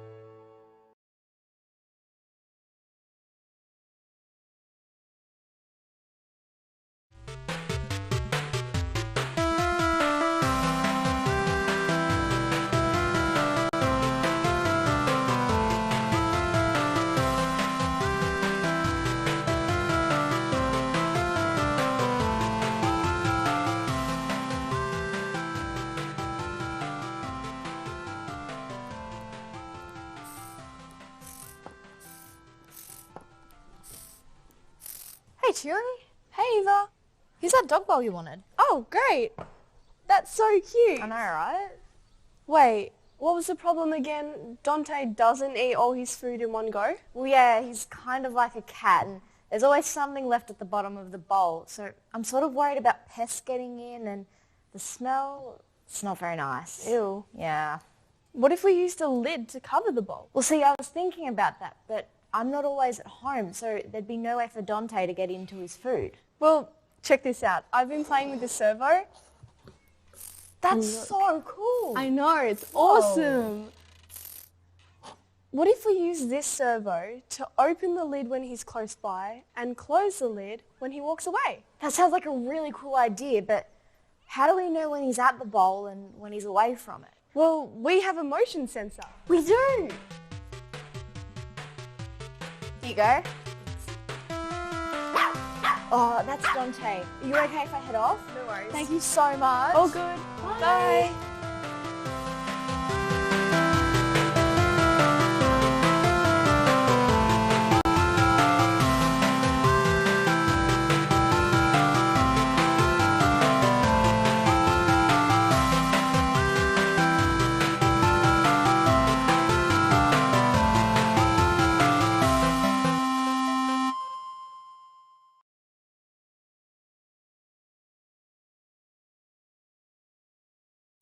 Teachers are leading this now. It's teachers saying, we need this. This is really good stuff. We can see that we're growing and improving. We can see that we're taking the kids to the next level. It's definitely made me a better teacher because I can be much more targeted in what I'm actually teaching the students for their writing. Once your teachers use it and see the benefits from it, they get excited. I find this really exciting because it's the next step forward for us. Brightpath has a number of pluses for us. The first one, it will give the teacher direct information. The second thing, it will show the teacher what to teach next, the so what. Importantly for a leadership professional association, it will give the principal, the deputy principal, the school leader, clear information about what's happening in the school, in that classroom, but also clear information what's happening over the whole school. Brightpath could be a turning point in education because we've got lots of metrics that can help us measure student attainment. What Brightpath can do for us is help us to measure student progress. Because it's got a continuous scale right across the age ranges. And that's really the holy grail for us in education. How can we demonstrate that every child is making a year's progress for a year's learning? What some of my staff said to me afterwards was, I really know now how to differentiate in my classroom. I've got the tools, the structures and the data to support me honouring the learning pathway of my students. This is powerful information, and you know, the profession as a whole don't really understand yet the true value of Brightpath at this point in time. This is going to lead to so much more growth in teaching and learning than we've ever seen before. In terms of talking with parents, we can really target the feedback we give them. We're confident that we know where their child is at, and we can give them feedback that's going to help their child move forward. I love it, the fact that it's based on teacher judgments and that we are part of the process. We know that teachers make sound judgments, so it's actually giving them far more confidence in their teaching ability, but also in their assessment ability. And that's hugely valuable to a teacher. I had one Year 6 teacher say to me, he thought he was a good teacher before he started using Brightpath. Now he's using Brightpath. He said, I've learnt so much. I'm such a better teacher now because I've got far more knowledge behind what I'm doing and why. I think that's pretty powerful information for a teacher.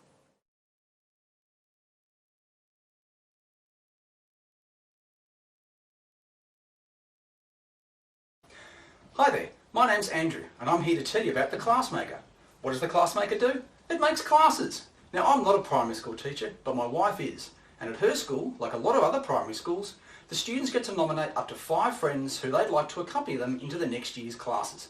Now this is great for the students, but it's terribly time consuming for the teachers when they're busy with all the other end of year activities such as testing and writing reports. They end up having to cut and paste little strips of paper with the names and the friends and the gender and all the other ability levels, and they put them on the pieces of paper and they move them around. Does this look familiar to you?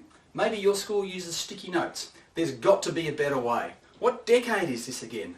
So this is why I developed a computer program called Classmaker. We've been selling Classmaker for over 5 years to schools across Australia and around the world. How does Classmaker work? Let me show you. Before using Classmaker, the teachers need to enter the student data into an Excel spreadsheet. You can enter up to 5 friends for each student, together with a list of essential friends, i.e. students that must be kept together, incompatible pairs, i.e. students that need to be kept apart, along with up to 4 descriptions for each student. Here we've chosen a value from 1 to 5 based on their numeracy, literacy, behaviour, participation. You can choose numbers or you can choose a letter grade from A to E. Here we see the actual Classmaker program. We've loaded up the student database file from the previous session and then we just hit Make Classes.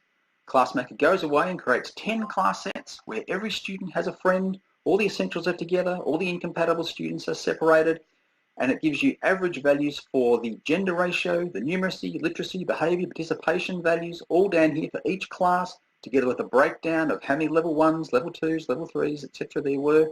And you can scroll through these at your will. So even though it's created 10 class sets in just 3.37 seconds, we know that you know your classes better. So the ability to tweak the classes is all yours. So we can basically pick up Frank, drag him across to class C, and see what effect that has on the class set makeup. In this case, you can see Frank has actually gone yellow because his essential match is actually in class B. Xavier Raccoon's only friend in that class was Frank, so he's now friendless, he's turned red, and Dominic is actually incompatible with Frank, so he has turned blue. So how much does Classmaker cost? Well, for small schools, it's just $199 a year if you only have to sort up to 100 students per year level into up to 4 classes per year level. For larger schools, it's just $299. So how to get in touch with Classmaker? Simply go to www.theclassmaker.com.au, hit us up on sales@theclassmaker.com.au, or look for our virtual booth on the EdTech website. Thank you.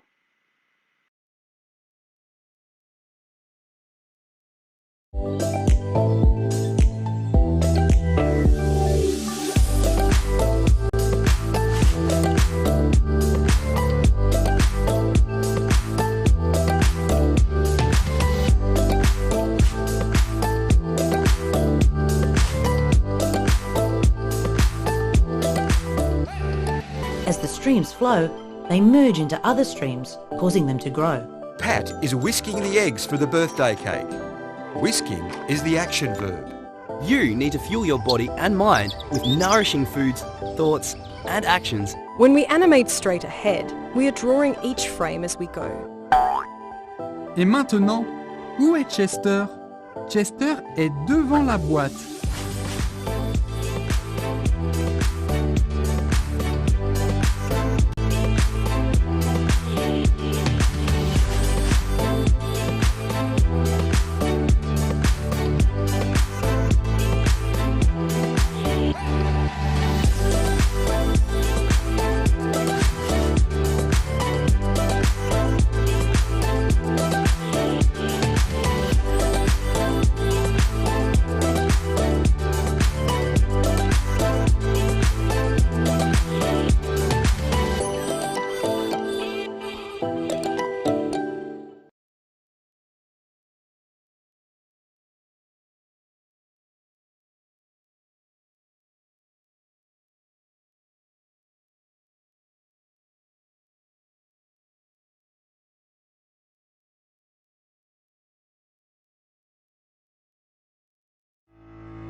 PeopleBench is a school workforce research and analytics company.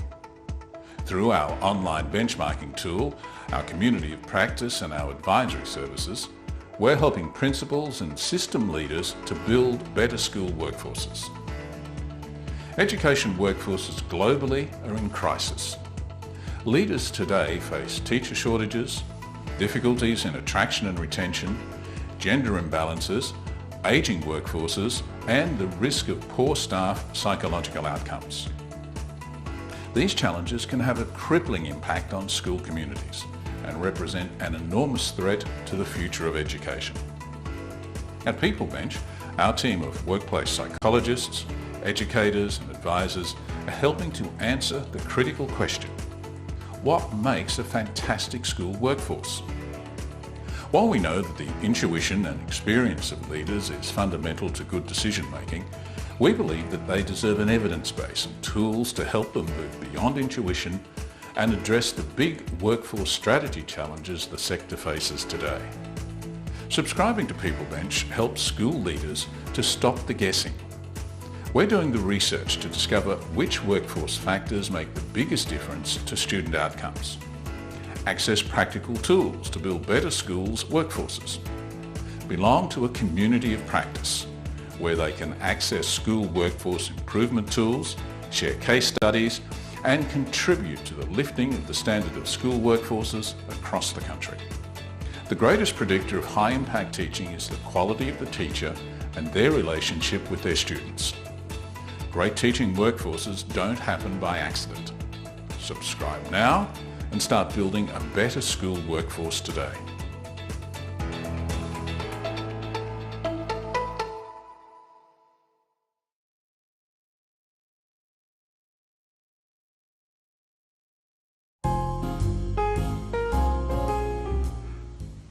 Hi, I'm Gordon from Successful Graduate. I want to spend just 2 minutes explaining to you what we're about. You're receiving this message because I think there could be some opportunities for us to work together. You see, our business delivers co-branded employability training websites for education providers, for job services agencies and for government clients. Put simply, we deliver online student employability skills training en masse and at scale. We're working with some great clients across Australia and the Asia Pacific region at the moment, and we're proud to have supported tens of thousands of students across that region during the pandemic.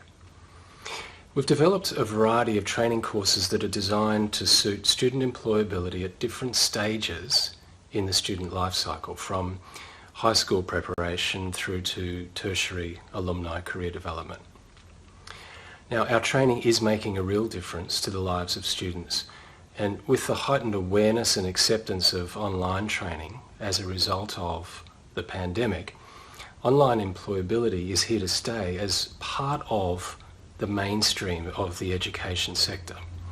So I'd love to talk to you about how we can add value to your student value proposition. There's a link in my message to my calendar, and I'd love to set up a Zoom demonstration meeting with you. I'd welcome the opportunity to learn more about you and how we can help your students to become successful graduates. Speak soon.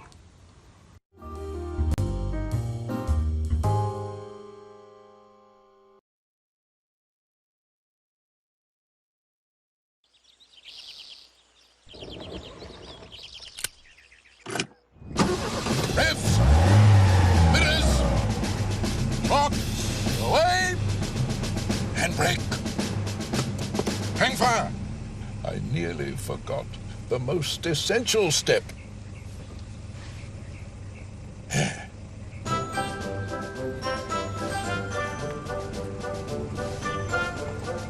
Tickety-boo.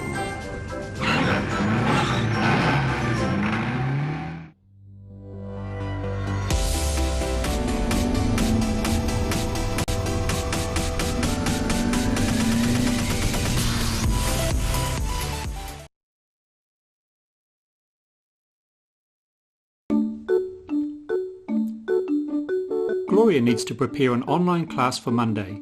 She only has an hour. How can OB3 speed this process up for her? She already has some content. A Word doc from last year's course is a good start. Transferring into OB3 is a snap. She checks everything came in correctly, clean up things along the way using OB3's editing features. An image would be nice for the start.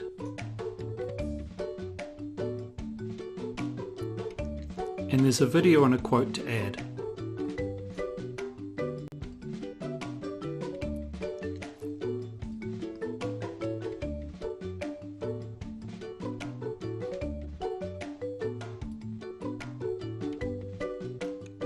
couple of PowerPoint slides have useful content.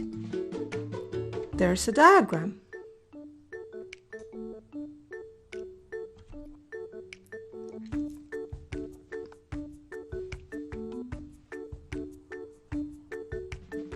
And a table.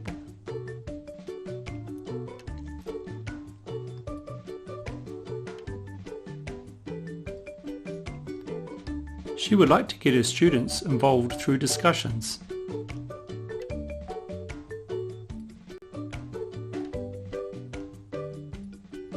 Finally, there's a course feedback form.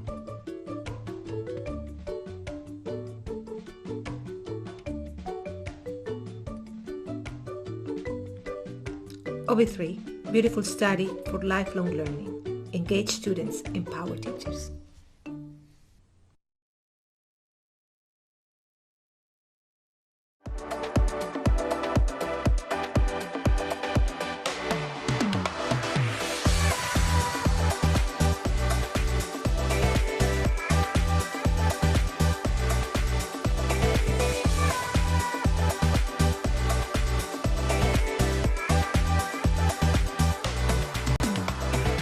The British invasion of the Australian continent created tragic and long-lasting changes to the way many Indigenous people were living. So when we're thinking about bias, when we're looking at that data, there's a danger that we might be seeking a pattern, whether it's there or not.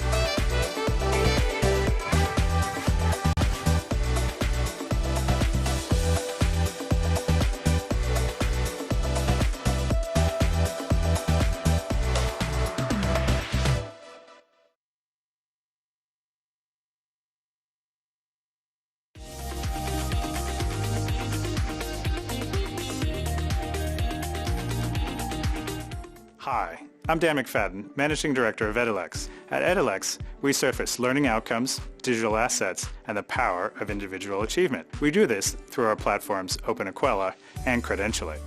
OpenEquella is a digital repository used to discover, manage, and share digital assets. With Credentialate, we discover and share evidence of workplace skills. For students, Credentialate helps give them a voice, a way to articulate their skills and expertise in workplace relevant skills. For institutions or organizations, Credentialate helps them scale and automate micro-credential programs, as well as gain great insight into the achievement, or just as importantly, non-achievement of credentials.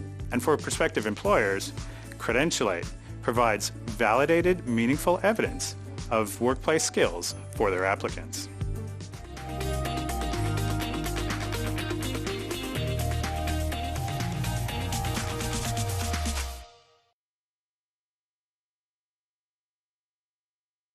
Sofiri Recruit 360 is a new recruitment program to help educational providers lower the cost of student acquisition, improve the quality of applicants, enhance diversity, and to convert accepted applicants to successfully enroll. The program includes all the essential elements of a successful marketing and recruitment campaign. 1. Customized marketing to generate quality inquiries. 2. Local counseling for student engagement, application, and visa assistance. 3. A powerful technology platform to keep everyone connected and to simplify the admissions process. The first phase of the program is to fill the top of the enrollment funnel with a generous number of inquiries responding to a customized, provider-specified marketing campaign. Qualified leads, filtered by an intelligent chatbot, will then register onto the 360 recruitment platform and be matched to your full-time local 360 counselor. The regional counselor speaks the primary language of the applicant and is knowledgeable about programs, courses, campus life, and will provide superior customer service in assisting with application and visa processes. Throughout the student's entire journey, all communication and assistance occur on the 360 recruitment platform. Students had the option of using either mobile or web apps, and everything is fully branded to your educational institution. Students and counselors can talk by instant messaging or video conferencing, and your recruitment team can monitor the entire process and also assist along the way, including helping to convert students with offers. Sofiri Recruit 360 will help you meet your recruitment goals through superior technology and customer service. And the best part, there are no upfront fees, and everything can be ready to go within a couple weeks. Contact Sofiri today to learn more and to discover how student recruitment can be optimized.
The export opportunity is really all about getting yourself out there and being able to actually expand your network. And our vision is to serve 2 billion consumers, and we want to create 100 million job opportunities globally. In those early days when you enter a market, you do need credibility and you need someone to open the doors for you. They know who the big players are. They know what new projects are about to happen. Having the status of government right behind you is very important in the cultures of Asia and the Middle East. We're a safe place to do business. We've got a lot of friends in the world and we like doing business here. My dream has always been to go global while also celebrating my roots here in Victoria. Having the support of Global Victoria to help me realise those dreams is extremely humbling.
Welcome back. Let's jump straight into the program. It is my pleasure to welcome Barbara Harvey from Kahoot Learning, who is the moderator for this next session.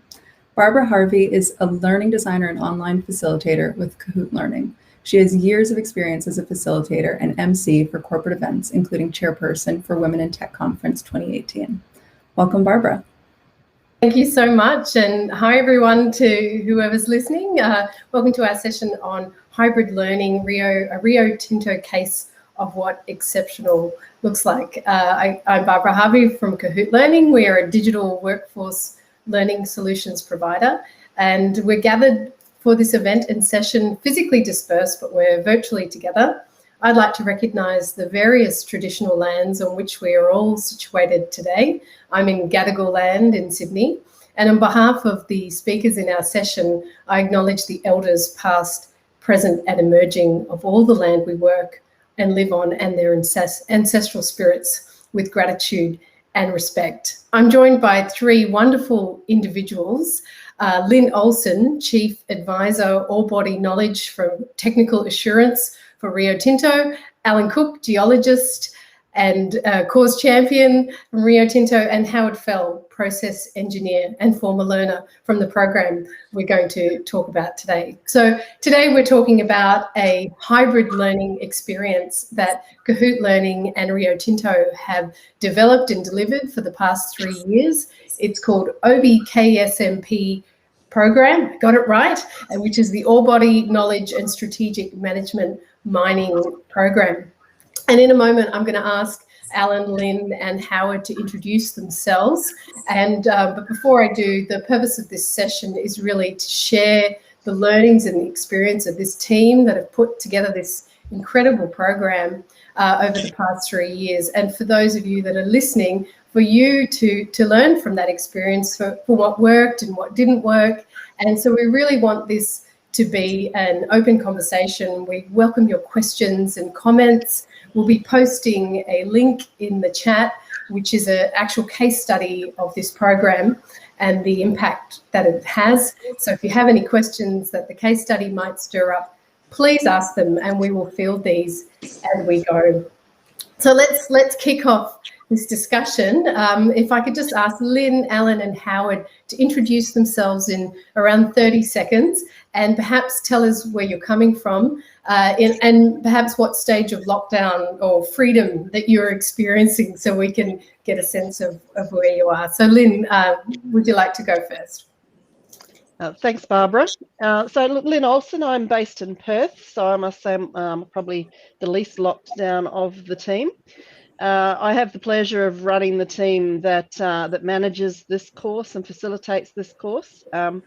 I've been in the role just under 2 years, and prior to that, I actually attended one of the first courses in this new hybrid format. So I've been an attendee and now one of the sponsors and facilitators for it. So I'm a geologist also by background, and have been with Rio Tinto for 4.5 years now.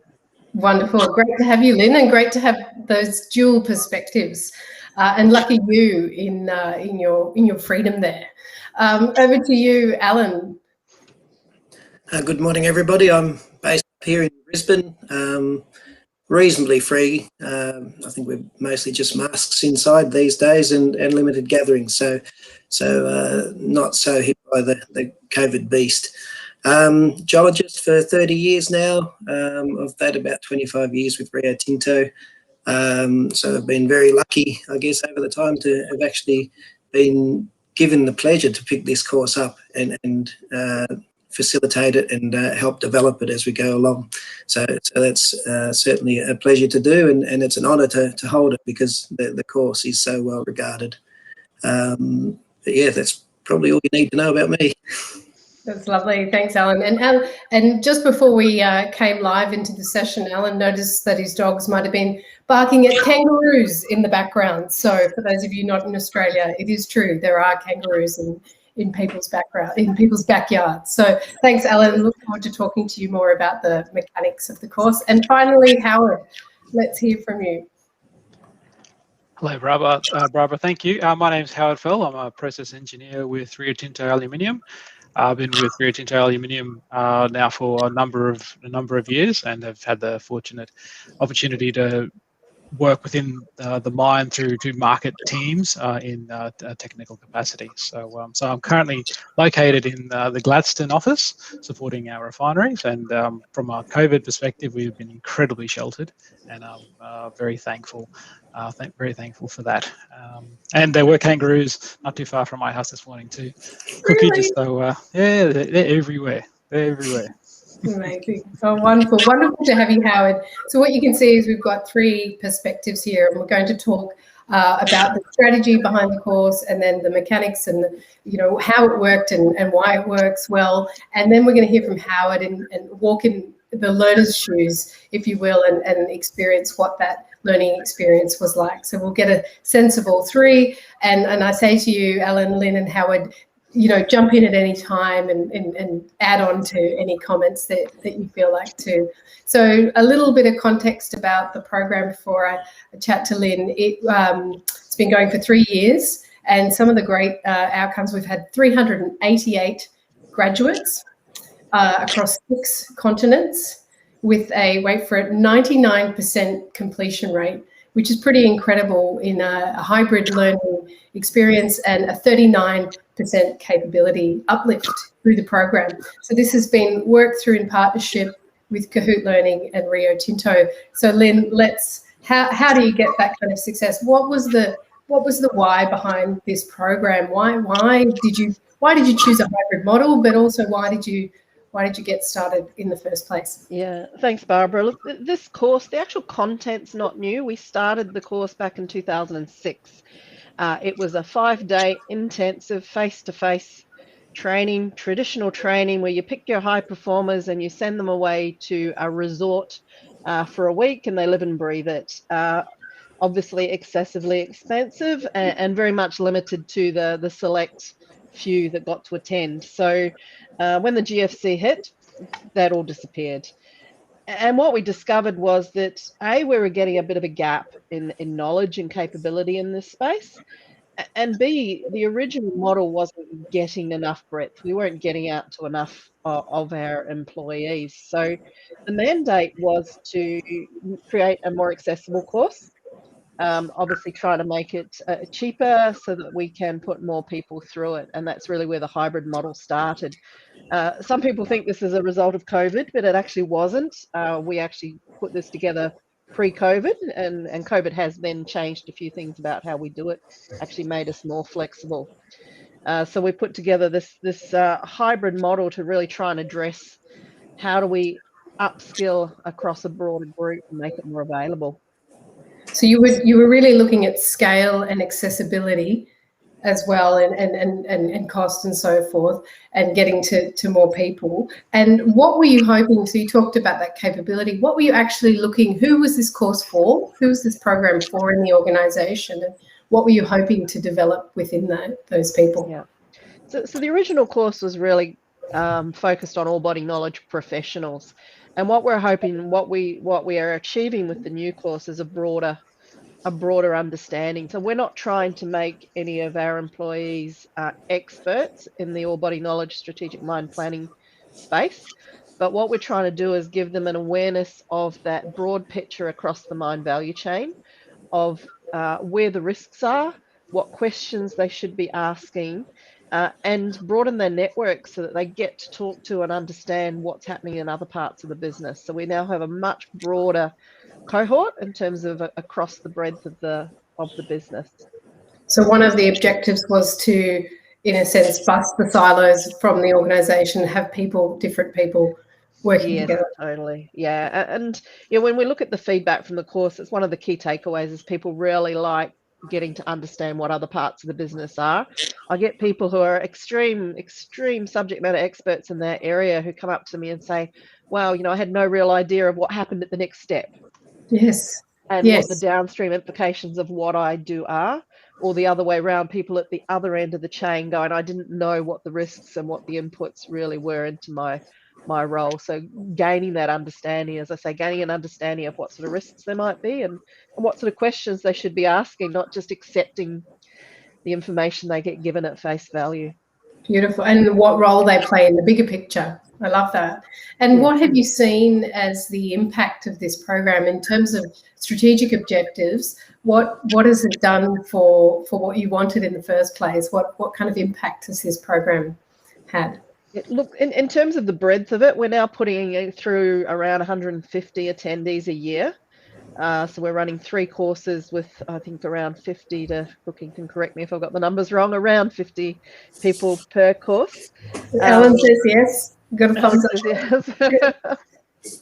Apologies, I'm used to referring to Alan as Cookie because that's what he's known as in the company. So, yeah, so we're getting a lot more people across it.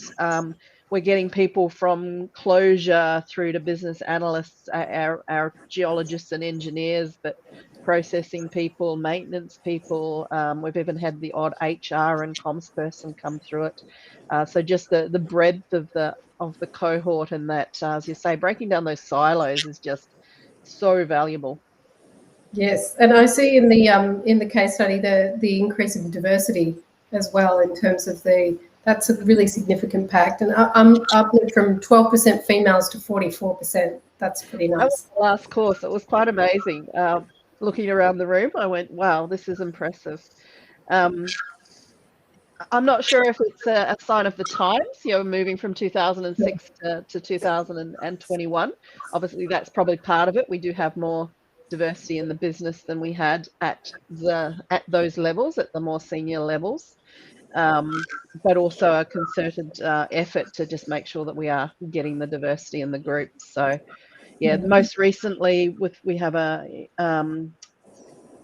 we were reached out to, by our Chief Advisor, Indigenous Affairs, with the request to hold a place on each team, because there's these teams that go into this process for our Indigenous employees as well. So hence we had the 11% Indigenous employees in the last course, which we'll be trying to maintain going forward. So we're really trying to say, okay, this is not just for geologists and engineers and whatever mix they come in. This is for so many of people in each of these roles and each of these areas, to make sure we really get that mix and really break those silos down and get people talking and sharing across the business. I love it. So that real intention behind curating who's in the course and why. We have a very important question that's been asked, and it's probably in everyone's mind, is, do people miss the bit where you get to the resort? And maybe I'll throw that one to Alan, or Cookie as he is affectionately known, because that is something that you did grapple with, is how could you transfer that face-to-face experience into the hybrid and online learning environment. So Alan, Cookie, can you tell us a little bit about, first of all, what is the course, how many weeks it is, what does it look like, what's online, what's face-to-face, just so people can get a sense of what this learning experience is like. So yes, absolutely, people do miss going to the resort for the course, but in a sense, it's probably better that way, that they don't go to resorts, because it's less looked at as a junket. It's now looked at as it's actually real learning. You don't go off for a week with your buddies. So I think that's an advantage. However, the online learning, we set it up as 8 or 9 weeks of online learning, and that's made up of, we've got 39 videos that were made 3 or 4 years ago that we're trying to update at the moment as well, because they get old. So that's an important part, is keeping the content current. We run 4 tutorials which are updated after every single session, which are 90-minute sessions where we talk or expand on the video learning. So there's around 10 videos for each of the tutorials. And then we set up a module of learning or homework after the tutorial, where you take the learning from the videos and the tutorial, and then you try and explain it back to us. So a little bit like homework. And in that's where we really connect with the cohort, in that we get to make comments on their answers. We get to give them a thumbs up if we don't have much to comment on. We get to call them offline if they're way off the mark and you don't want to be making comments on the platform that everyone can see. So for people who are a little bit more sensitive or shy, we'll do email, or we'll do a Teams session with them offline and get them back.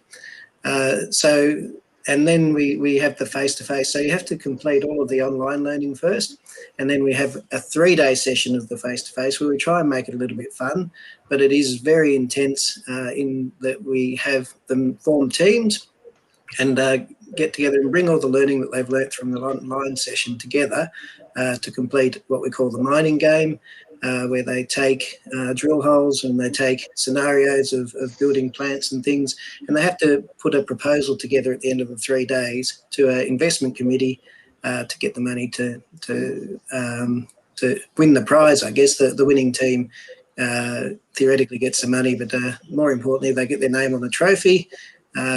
And they get a geo-pick that's inscribed with their session on it and their winning fortunes.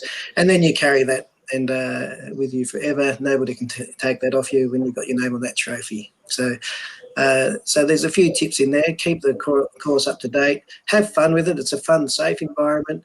There's plenty of stats in the Kahoot platform that I can look back and see who's lagging, who's ahead. And I do a weekly email on progress, and in there's a little bit of a kick up the bum for those who are lagging behind in a nice way. And there's certainly these are the top 5 or top 10. So I keep it fun. I keep it serious where you need to be serious, and just keep engaged with the people. And I think that aspect of competition also is one of the incentives for people to keep going and not drop out, because there is that level of competition. The fact that you know where you're sitting in that cohort and that you have to finish it to get to the face-to-face. So they don't get to go to a resort, but they still get to go off-site for 3 days, and we do put on a nice dinner for them as well. So there's a little bit of a incentive to make it as far as the face-to-face. And you get these terrific shirts when you pass as well. Okay, come on. We need a fashion show. We had a rehearsal earlier. I don't know, but yeah, we've got the value chain. I'm not sure if you can see that. The what OBK follows. It's the value chain through mining, from drilling through to optimizing to the mine planning through to product. As a value chain on the back. Yeah, and I think the Kahoot logo on the sleeve. Okay. Can't forget that. Yeah, that's true. I think these incentives are really, really important. And Cookie, for me, you're talking about two things here. We're talking about the collaborative experience of being on Kahoot, and in terms of the learner being able to take that content and discuss and engage with the content. And then you've got your role as a moderator, but also from behind the scenes. And I know you work closely with our head of client experience, Mandy Knight, and Mandy and yourself work really hard at maintaining that engagement. And you mentioned, you're using the carrot and the stick. So can you talk a little bit more about what you do from behind the scenes to make sure that learners are not in isolation? Because I think in a normal learning environment, learners are left to go, and this is perhaps part of this high completion and participation rate is what you've done in the program. So I'd never leave it too long. I'd leave it for a weekend, but every work day, first thing I do in the morning is log on and see what people have submitted, where people are. You've got a really simple format on the platform where you can see how people are progressing. You see by the quality of their answers if they're struggling. And in some cases, people are struggling and they'll contact me outside of the platform. They'll give me an email and say, look, struggling with this. Depending on what we can and can't do or who's around them, some people we've buddied up with other people on the course who are perhaps more attuned to what's happening in that session. We'll just do a one-on-one session, give an example, give them some more resources. Other things we have done is there's a group chat on the platform that we use pretty frequently, and that's where people can ask general questions to the whole group. So someone's not understanding how to do NPV, for example, they'll post in there, look, I'm really struggling with this, I didn't quite get it. And it gives an opportunity for everybody on the cohort. And there's experts in each of the areas because we've got the whole value chain covered, who can actually put better conversation in there than perhaps I or Lynn or some of the other facilitators might do, because it's actually their area they work in. So we actually get that broader input to learning, and we take that input and improve it in the next course as we see fit. Keeping it being a constant presence is important. Updating the material is important, and every now and then just have a bit of fun with it. I think it's an example of bottlenecks where there was a picture of M&Ms going through the jar, and one of the questions was, how do you de-bottleneck? And I just said, well, take all the E's and 3's out, and then the M's and W's can go through, and then that set off a whole bit of fun and banter, but it still had the learning happening. Yeah, I think it's lovely to bring a bit of play and joy to a learning experience, particularly when you're fighting for people's time. You know, everyone's busy in this world, so I think you do that so beautifully, and you've done that so well in the course. You talked about improving the course. Was it a case of just designing it, creating it, and then that was it? Or what does it look like over the past 3 years? Absolutely not.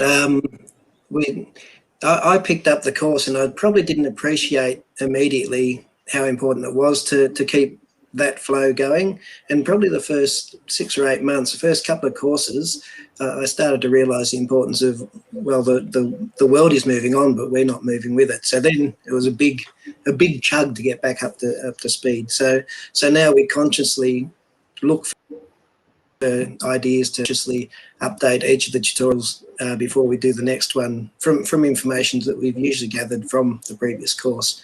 We've currently got a budget for the next 3 years to update around about 1/3 of the videos each year, just because that information gets old, technology moves on.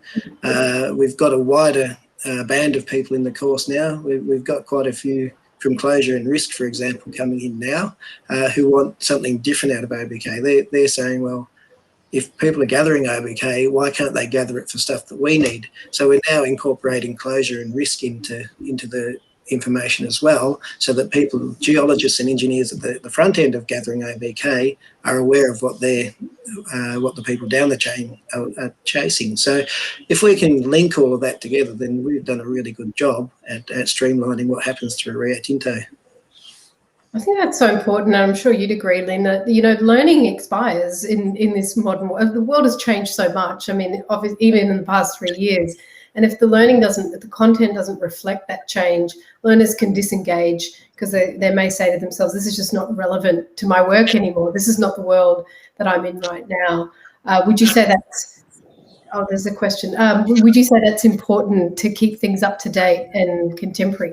Yes, totally, Barbara. I mean, yeah, I see some of the failings of courses I've done over the years is they lose their relevancy. So even some university work I've done, I look at it and go, really?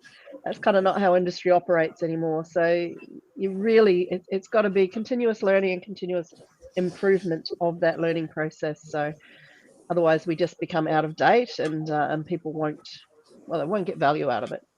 That's right. And we've got a question here from Tash. Everyone can answer this, but how do you manage to scale the personalisation of facilitation in this model? So it's a really great question, is how do you keep it personal when the numbers get bigger? What do you think? Yeah. I'll tackle that one for a start. Cookie might add to it, but I think it is a lot of effort. So the team, there's 2 main facilitators, Cookie being the main one, and then another team member in Perth, and they are literally on the platform every day, commenting, liking. So Cookie said the like function is very good. If someone's made a good response, you can just do a quick like. But we also rely on that the interactions between the cohorts. So the fact that, you know, Howard can come in and comment on someone else's statements as well, and someone else's homework, so they can in effect almost mark and comment on each other. So you can't get away from needing the personalization from the actual facilitators, but allowing the cohort to also interact like that does take a bit of the weight off it. We get a lot of comments from each other. Cookie, if you want to add to that.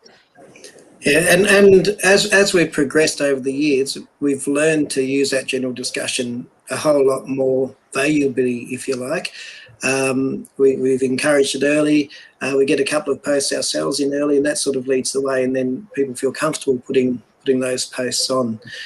As for personalising to individuals, that's where I sort of covered it earlier. We can see on the Kahoot platform where people are through the course, people who are lagging, people who are ahead. I touch base individually with people who are lagging and find out if there's something we can do. Is it a problem because they're not got time at home or they've not got time at work to be able to do the online learning? And we work strategies out on how they can keep up or what we need to do there. And I think that's part of why we get 99% completion. And again, if someone's really struggling with an area and they're not comfortable with laying that out in the general discussion, we'll do that offline with them. So it's, I think you need a bit of a talent for picking where people are at and how sensitive they are to putting their hand up. In a lot of cases, we pick it early and we contact them early and we can buddy them up or we can work one-on-one in the background. It is a little bit of work, but I think we get a great result for that because we bring people on who would otherwise drop out because it's too hard or too onerous. We bring them along and they complete the course. And when we look at the feedback, they're usually the ones who really, really do to sprout a good result from it. And Cookie, I've had I've had someone who was threatening dropping out for the first sort of 4 weeks come up to me at the face-to-face and say, thank you so much, and thanks to Cookie so much for pushing them to get them to keep going because they got such value out of it. And it was just needing that little bit of a push to go, it's not that much time each week, but you've got to put it aside and you've got to make time to do it. I mean, when I did mine, I had no time. When I was an attendee, I think I watched most of the videos on the weekend, sitting on the deck watching the kids. So it's, you fit it in where you can. And I think Howard talks nicely to that with how he finds time as a course attendee. So. Yeah, we're going to hear from Howard now. And just one, I just wanted to pick on something you said, Lynn, about the cohort themselves. And I think this collaborative learning model allows for cohort-led facilitation in some respects as well. So what you see over time is that the moderators and facilitators, Tash, establish, they model the way we'd like the collaboration to take place within the learning environment. And then the learners, like Howard, highly engaged learners, almost take that role themselves. They're commenting on other people's posts and adding to the discussions and contributing their own experience, which is what is so powerful, particularly when you're bringing learners in from different areas of the business. So that is another way that the model can scale. But let's hear from the learner himself, Howard. I feel like this is the perfect entry point, and Ellen set that up beautifully too. What was this experience like for you? We know that you're the star student, that's why you're here. But what was this like from beginning to end for you? Thanks, Barbara. Oh, look, it was great. To summarise it very, very succinctly, I feel all the points that I was planning on talking about has already been touched on. But from the perspective of the learner, the course itself is very it's very easy, well facilitated. And when I say easy, and I mean accessibility. So being able to log on to the platform, the Kahoot platform, which is very easy to use. Look, I'm a digital learning novice. I'm very much an institutional type learner, and I guess relish in that style.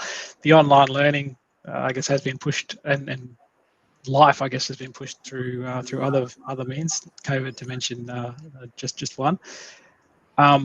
So I guess it felt very much like I was a fish out of water for a little bit of the time.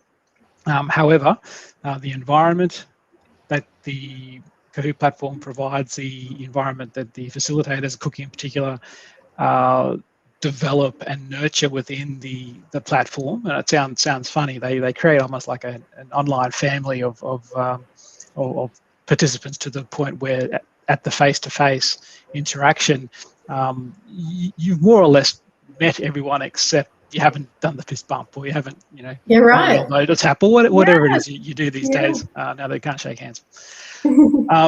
So look, I don't like even now, seeing myself on the screen is not particularly comfortable for me. That says a lot more about me than the course. But the facilitators, and I can't stress this enough, had really created a wonderful partnership between the learning material its currency, the relevance to the work that we actually do, I guess, which is a more Rio Tinto thing, and tied it in nicely to the way it's actually presented to enable very easy access. So I use a reference where I was watching my child play sport and commenting on things that I had wanted to, I guess, make comment on during the week, but didn't find the time. So I used, I guess, unbeknown to my son, a little bit of that tennis morning to spend a bit of time recording some notes and making some comments to a post that I thought was interesting, that I wanted to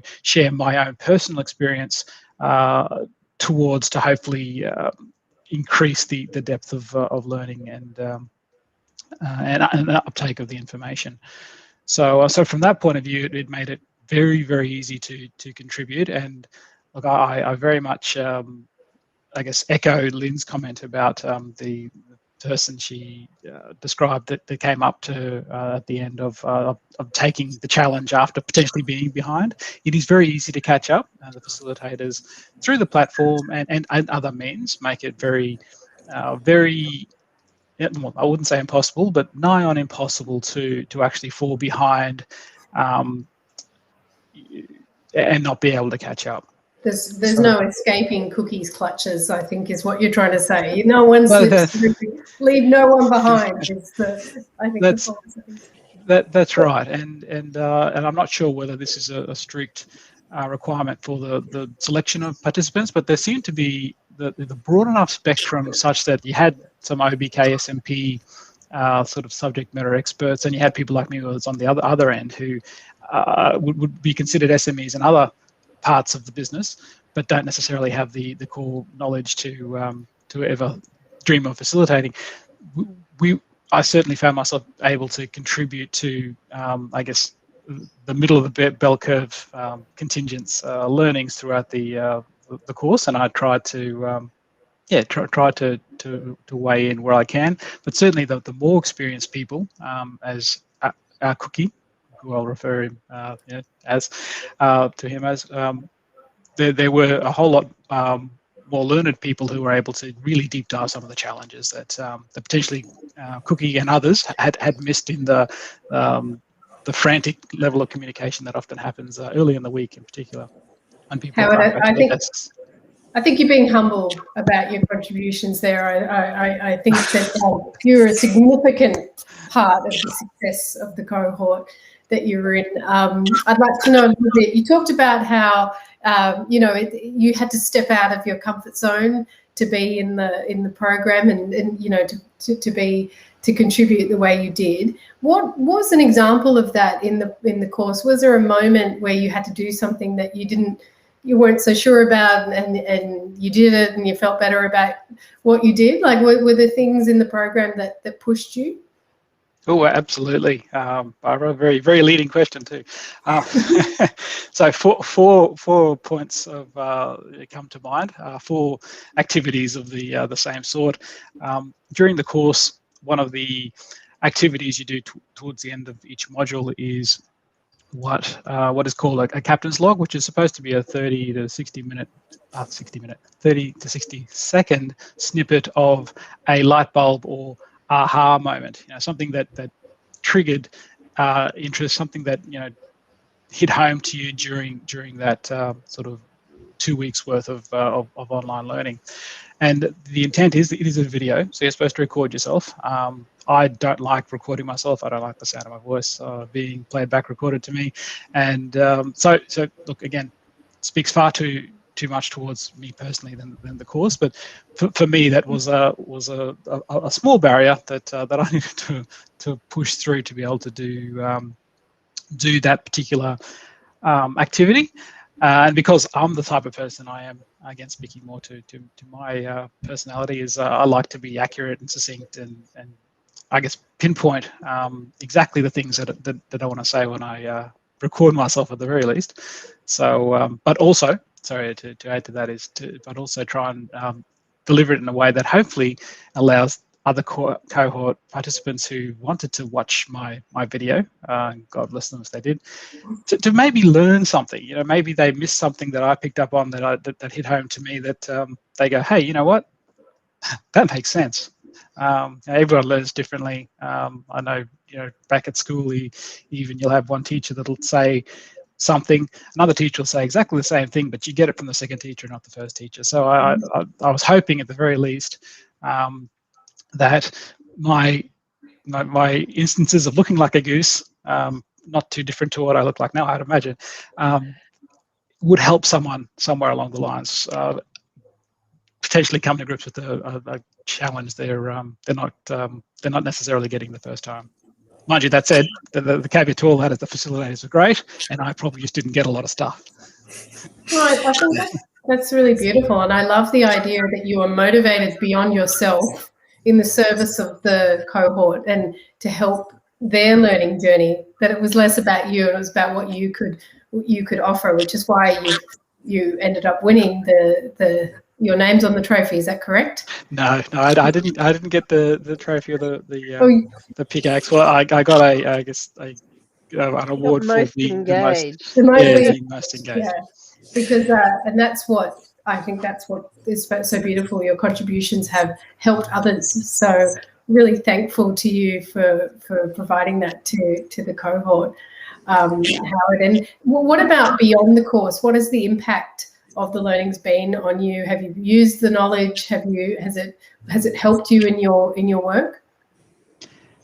Absolutely. It was one of the things, and my current role is probably 75% projects, technical R&D projects, getting them to execution. So small scale versus the startup a $2 billion mining operation from a greenfield part of the world. But the learnings, the strategy, the thinking, I guess the appetite for risk, all of the stuff that the OBK SMP course teaches can be applied certainly in my role, and even when I cast my mind back to roles on site as a plant engineer, there are times where you'd curse the decisions of yesteryear. I've done it, and I think I mentioned to Cookie during the course, I feel as though I owe a lot of people an apology for some of the challenges and changes I've made in my career to date as a metallurgist or a process engineer in operating plants. Always thinking that we knew better at the time, but what the OBK SMP course demonstrated was that people make decisions based on the information they have. What we need to do is continue to teach that, and as Lynn mentioned, not to the point where people are experts, but to the point where people understand the questions that they probably should be asking and who to ask the questions of. Because it is very easy when you're standing in front of something at 2 a.m, it's not working, to make the assumption that the design people had no idea what they were doing. And look, that may be 50% true. They're not without blame. That's sure what I'm trying to say. But looking back at the assumptions that were made, the information that was had, the cost that would take to get any more confident, and then applying that to the work that I currently do, it is quite I'd say refreshing, having come back to my role after doing the course and applying a different lens on the projects that I have going to execution sort of the next 2 weeks. We're taking a little bit more risk on based on the data and trying to apply it in a way that we understand. We base our decisions on things, their assumptions. Let's make sure we don't keep those assumptions hidden. Let's be transparent. The more people that know about this, the better, because 10 years from now, I'm not going to be here, and the next engineer might be doing the same thing that I was doing to engineers before me when I was in the plant cursing why things aren't working. Howard, I don't think you realise how inspiring you are. That's incredible, and I think I imagine for Lynn, it's exactly what you want to hear out of a program, is that a learner returns to work with a different lens and a different perspective, and the ability to ask questions and know where to go to and who to go to. So thank you, Howard. You have fan mail if you check on the chat there. You've got some fans. You've got Sally and Anthony, we've now decided every course needs a Howard, so you may turn into a Kahoot adjective, so watch the space. I've got one last question for the team, for Lynn and for the team, and then we'll wrap up this great discussion. So the question is, what's next? Where is this program going, and what's the plan? Yeah, thanks, Barbara. So, one thing COVID's taught us is the need for more flexibility. So this year we've run 2 courses that have been split between Perth and Brisbane. We've been learning new technology to do this rather than have the 3 days fully face-to-face. So Cookie's run a team out of Brisbane, and myself and the team have run out of Perth. We are running in the next cohort later this year a split between Montreal and Salt Lake City.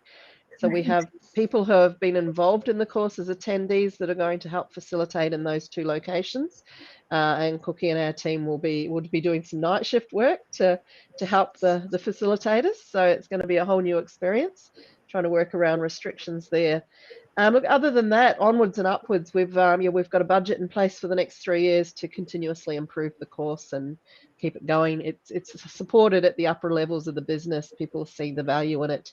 We get responses like from Howard, and that just that just ticks all the boxes to say yes, there's a lot of value in this. We should keep doing it.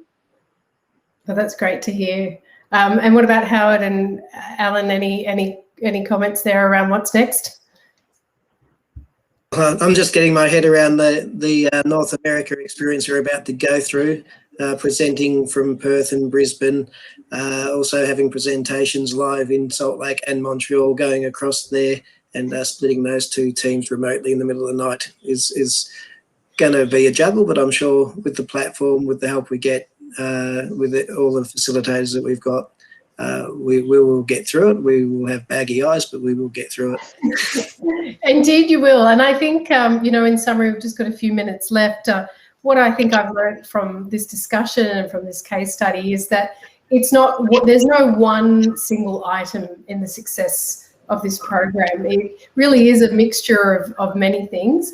But for me, the theme really is relationships and connection. So when I hear Howard's story, it's quite inspiring, and to hear your journey and the vulnerability you felt, and also the trust that you must have had in the cohort. So I think we have this lovely relationships that you, as you say, by the time you get to the face-to-face, you're ready for the fist bump. So, we talk about EdTech and we talk about technology and all these buzz terms, but really at the heart of this successful hybrid model is people and relationships. So the relationships built within the cohort and the collaboration, and then also the relationship of your team. When I hear about continuous learning and your approach, Lynn, from having that strategy and objective, but being willing to move and shape the program as it went along, and of course the relationship of Cookie and Mandy Knight working together to get the platform going and in action. So I really hope that this has been of value to those that are listening. We have the case study. It's in the link, and you can reach out to us, to Lynn, to Cookie, to myself, to Howard, if you have any questions or you want to learn a little bit more. I think I've covered all the questions in the chat, but this has been a really great discussion, and I'm thankful to our 3 guests here today for sharing their experience. Thanks very much, all, for sharing this case study, and your insights was really interesting. Now on to our next session. Cherie Diaz, Managing Director for Open Learning Australia, is our moderator. Cherie Diaz joined Open Learning team in 2018, where she thrives on the opportunity to leverage her experience as an educator and operational executive to partner with users of Open Learning. In 2020, she co-authored the Open Creds Micro-Credential Framework, Australia's first lifelong learning framework designed to meet the needs of learners, employers, and education providers. Prior to joining Open Learning, Cherie was the head of education delivery at the Australian Institute of Company Directors, where she led faculty engagement, education delivery, director CPD, and lifelong learning. Now I'll hand over to Cherie to introduce the speakers for this next session. Great, thank you. I'm thrilled to be here, and I've loved the conversations this morning. So I'm looking forward to this conversation about the stackable world. I know it's come up a couple of times during the summit already, so let's get into the conversation. I'm joined today by Andrew Barnes. So Andrew is co-founder of Go1, and he started the company in 2015. He has a passion for education and a belief that technology can help create new opportunities for learning. Andrew is a Rhodes Scholar and completed a Masters in Science and Education at Oxford University before going on to complete his PhD at the University of Queensland. As CEO of Go1, Andrew sets the strategy and direction for the company and enjoys working closely with customers and partners to help organisations and individuals unlock new opportunities through learning. Welcome, Andrew. Thanks for having me, Sheree. I'm also joined by Brad Burt. So Brad works with teams to identify high-value opportunities and effective ways of realising that value. His career spans a lot of opportunities and experience, including startups, management consulting, and public value organisations in Australia and Canada. More often than not, he works in stakeholder-rich regulated environments, among them legal services, public safety, healthcare, and higher education, which is a great depth of experience that he brings to his current role at Curtin University. Hi, Brad. Hi, everyone. All right, awesome. So let's get this conversation started. For everyone that's joining in, please post your questions in the chat so that I can try and weave them into the conversation as we go. But I'm going to kick off with a really important one that I think is fundamental to what we're talking about and what we do, and that's the learners. So for everyone that's listening in both today or might watch the sessions afterwards, I'm going to ask you guys to actually tell me a bit more about who are the learners that you actually cater for in your operations. Yeah, and it's a good question to sort of orientate from that direction. So at Go1, we focus on corporate education, specifically working with organizations to deliver training to their staff.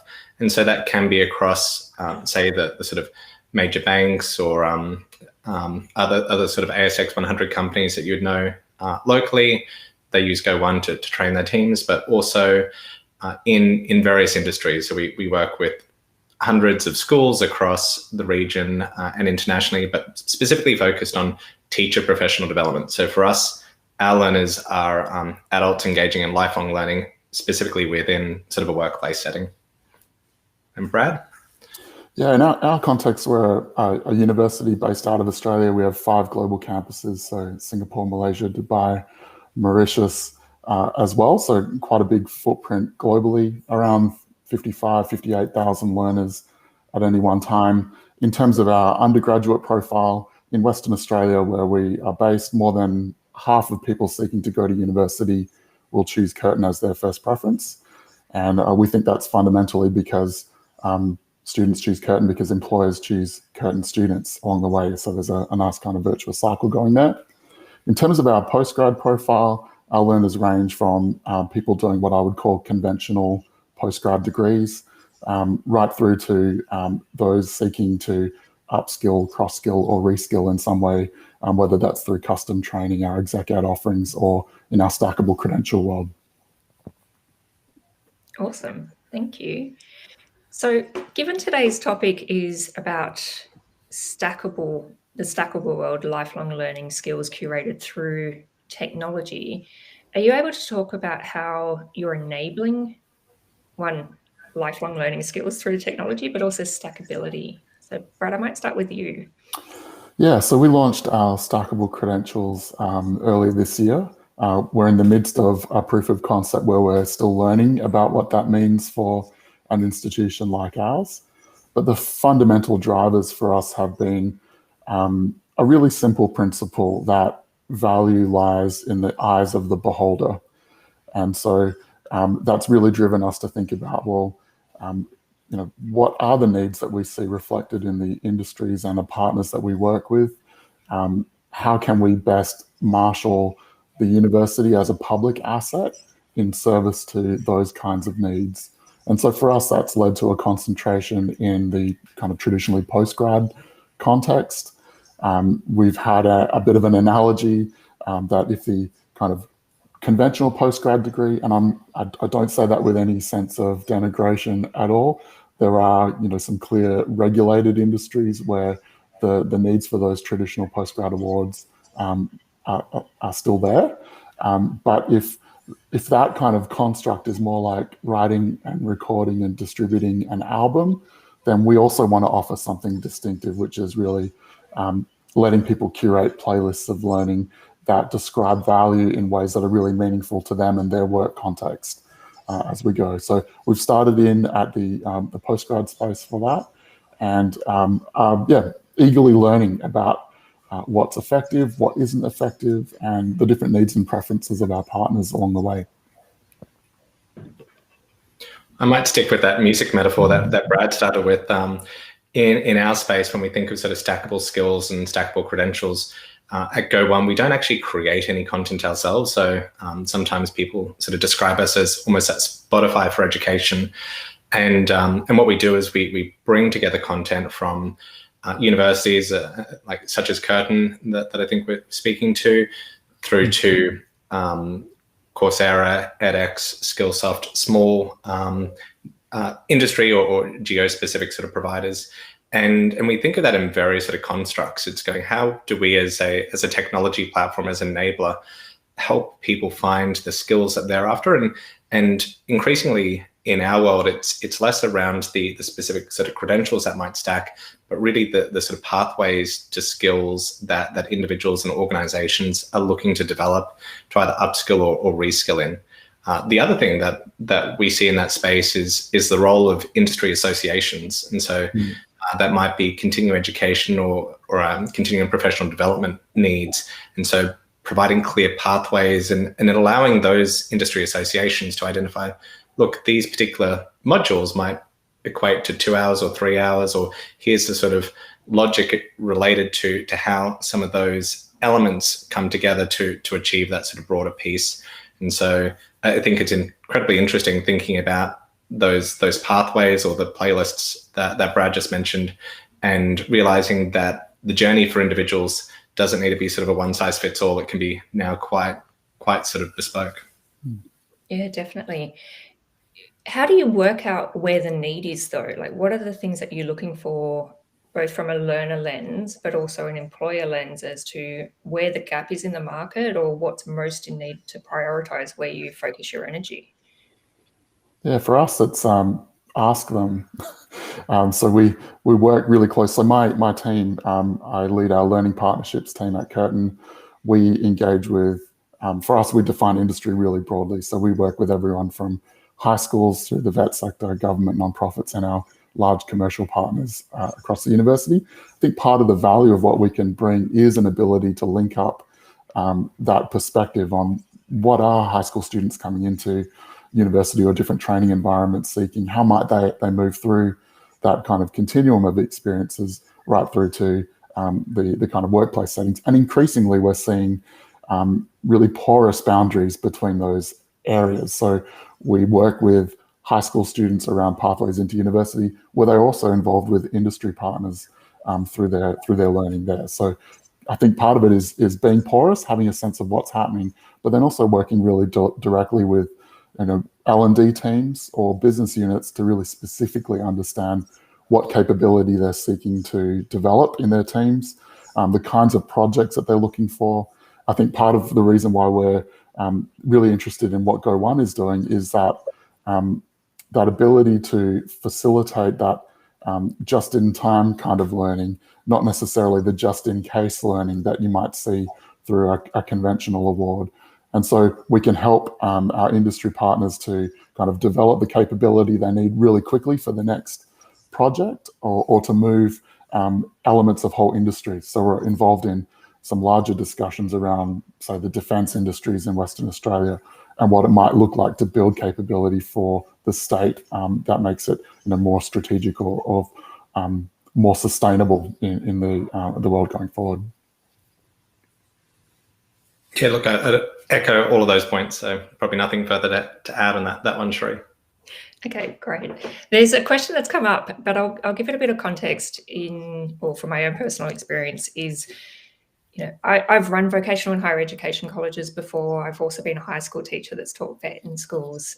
So I've seen an evolution of understanding throughout the learning process the importance of not just supporting learners build their readiness for the workforce, but also that realization that putting learners or students in workplace settings, there's a piece to play in upskilling the workplace mentors or supervisors in actually understanding how you mentor a student.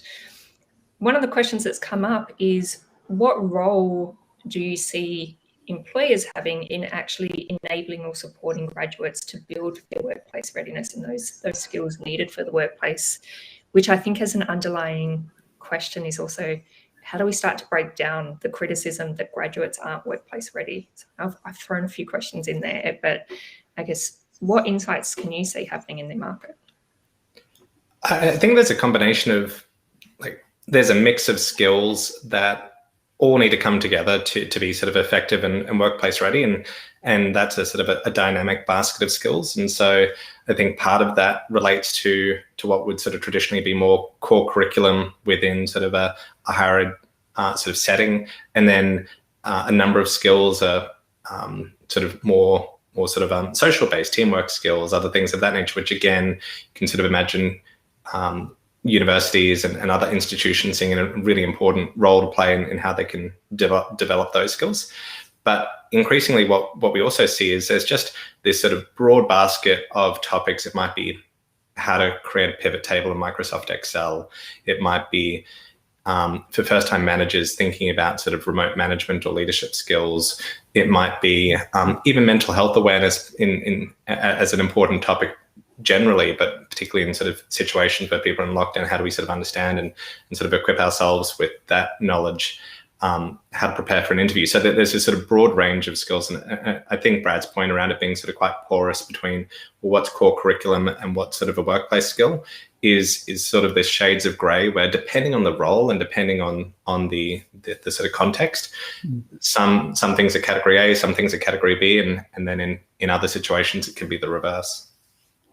I think there's also an interesting dynamic there around how employers view their role in this kind of activity as well. So there's definitely a sense from some employers where they see that a graduate, and I would kind of follow Andrew's comment there, that if your first contact with the workplace is, your final year of an undergraduate degree or after graduation, then, I mean, that's certainly not in line with the spirit of how Curtin operates. We are really closely connected to industry and really strive for meaningful industry connections throughout learning experiences in the undergrad space.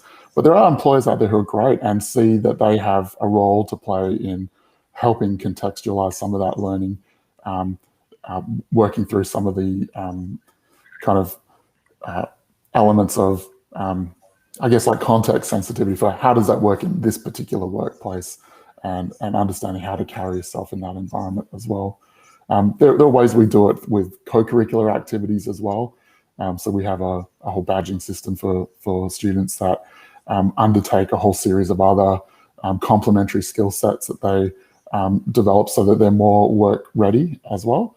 But increasingly for us, it's how do you actually integrate that directly into the curricular experience. Yeah, I think having a seamless or a holistic learning experience is becoming increasingly part of the standard operating model of universities, which is great. To have that customer journey mapping is important, I think, as well. Andrew, there has been a question for you, is can I use GoOne as a workplace training wallet? So to be able to track learning across multiple different types of instances or courses as well. Yeah, and look, definitely that's sort of core to our philosophy, because we don't create our own content. It's how do we sort of bring in content from all different sort of shapes and sizes, including offline content. It might be a book that someone's read or a conference that someone's attended. How do you sort of bring that into a central profile?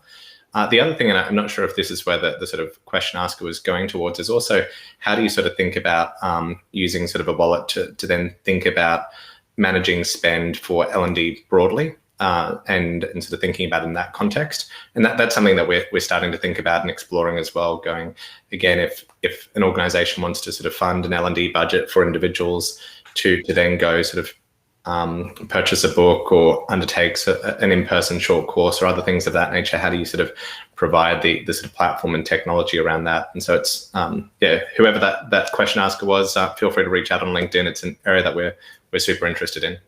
Okay, I'm going to keep on that train though, which is one of the challenges, I think, for employers, whether it's the learning and development or HR department or, the leadership team, is, increasingly, well, previously, one of the easiest ways to measure, contribution to professional learning or return on investment is based on how many days of training was delivered and, what programs and that sort of stuff, or for lack of a better word, bumps on seats in a classroom.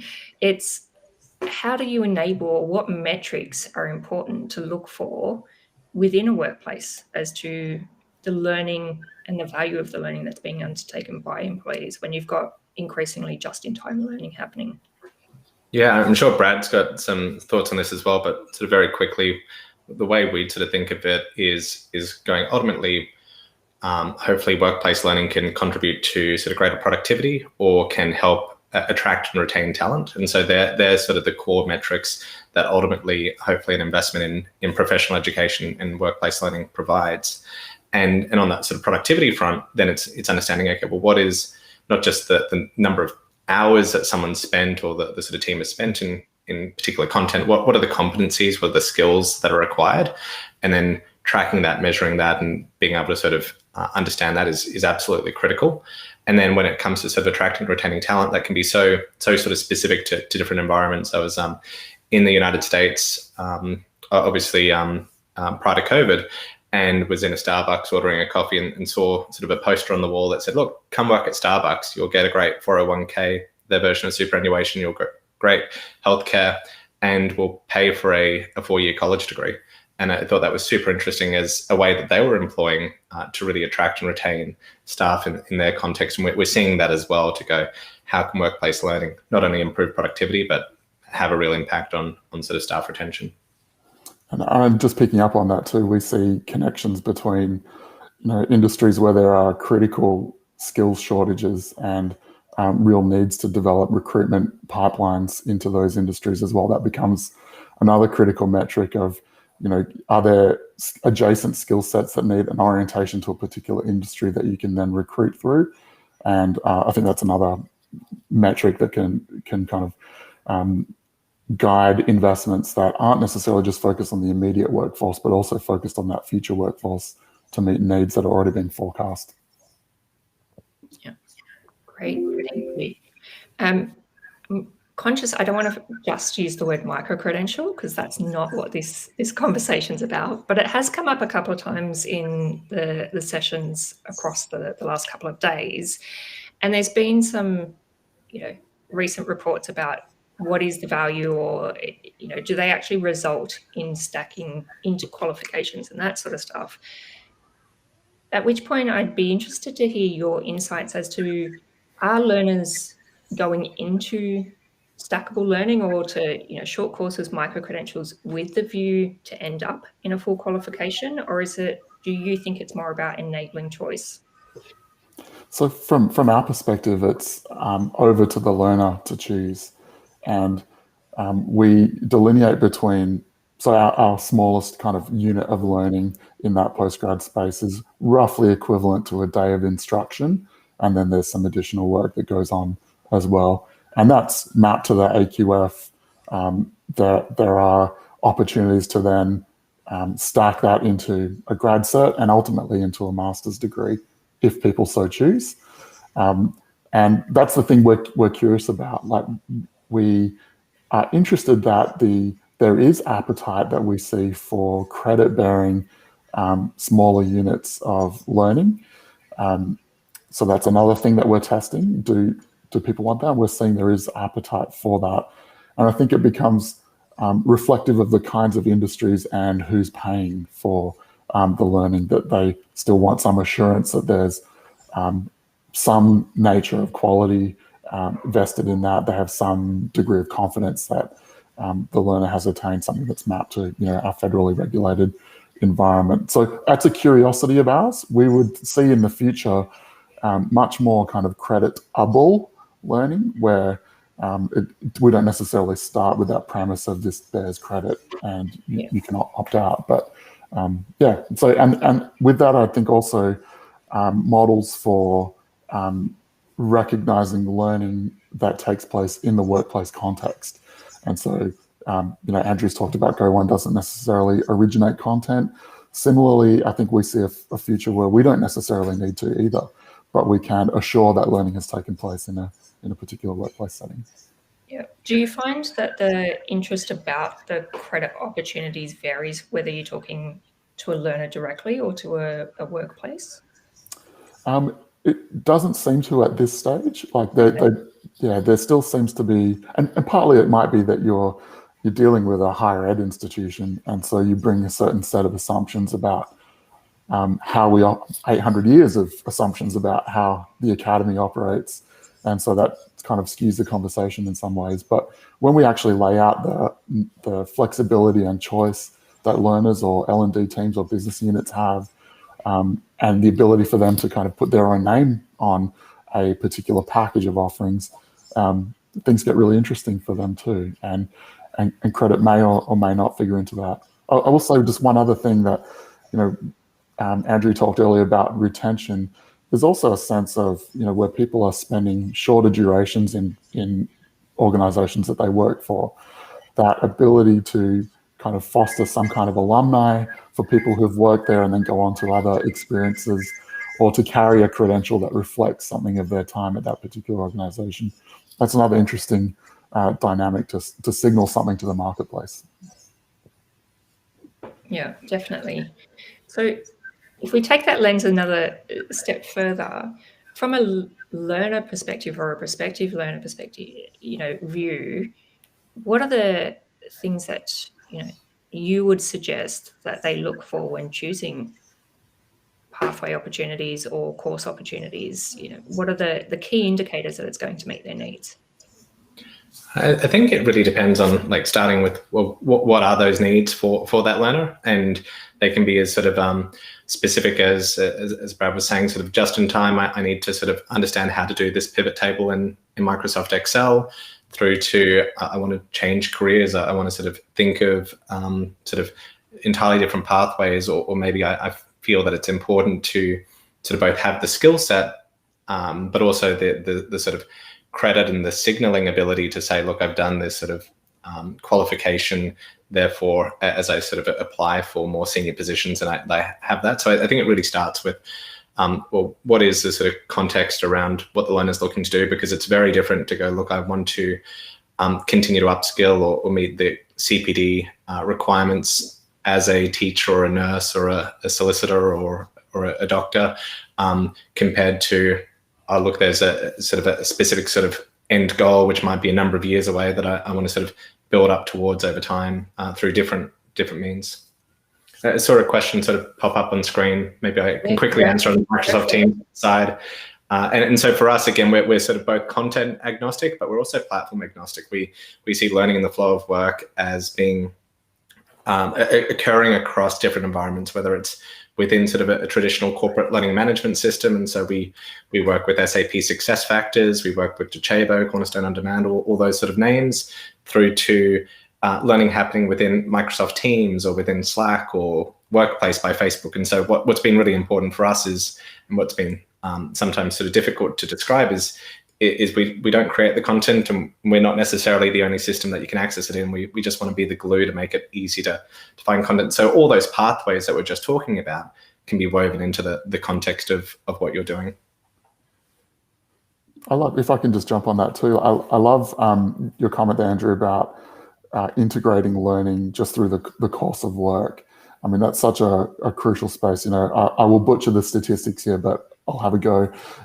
Something in the order of around 30 to 50% of Australian workers are going to need to upskill by up to an additional 3 hours per week on top of the learning that they already undertake for us to meet some of the productivity recommendations for around 2030. It's a huge volume of learning that's going to need to take place. And then we see studies, and I think it's out of MIT, that estimated that professionals have around 22 minutes a week available for formal learning.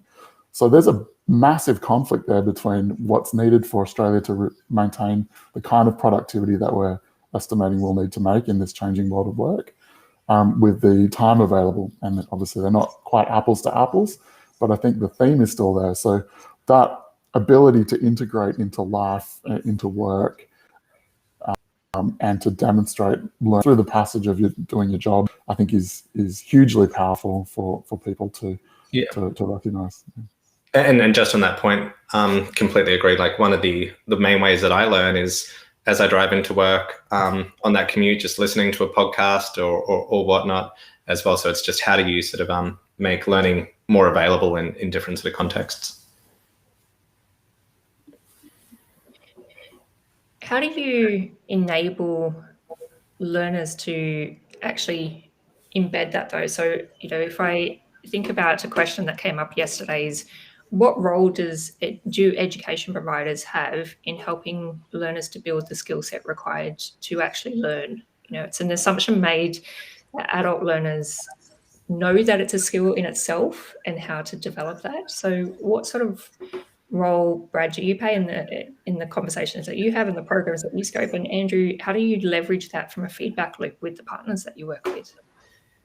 So given we're a higher ed institution, that's the lens I'm going to kind of bring to this question. But we see that as a fundamental part of what we do through our undergraduate training, and it's a reason why our approach to stackables has started in the postgrad space.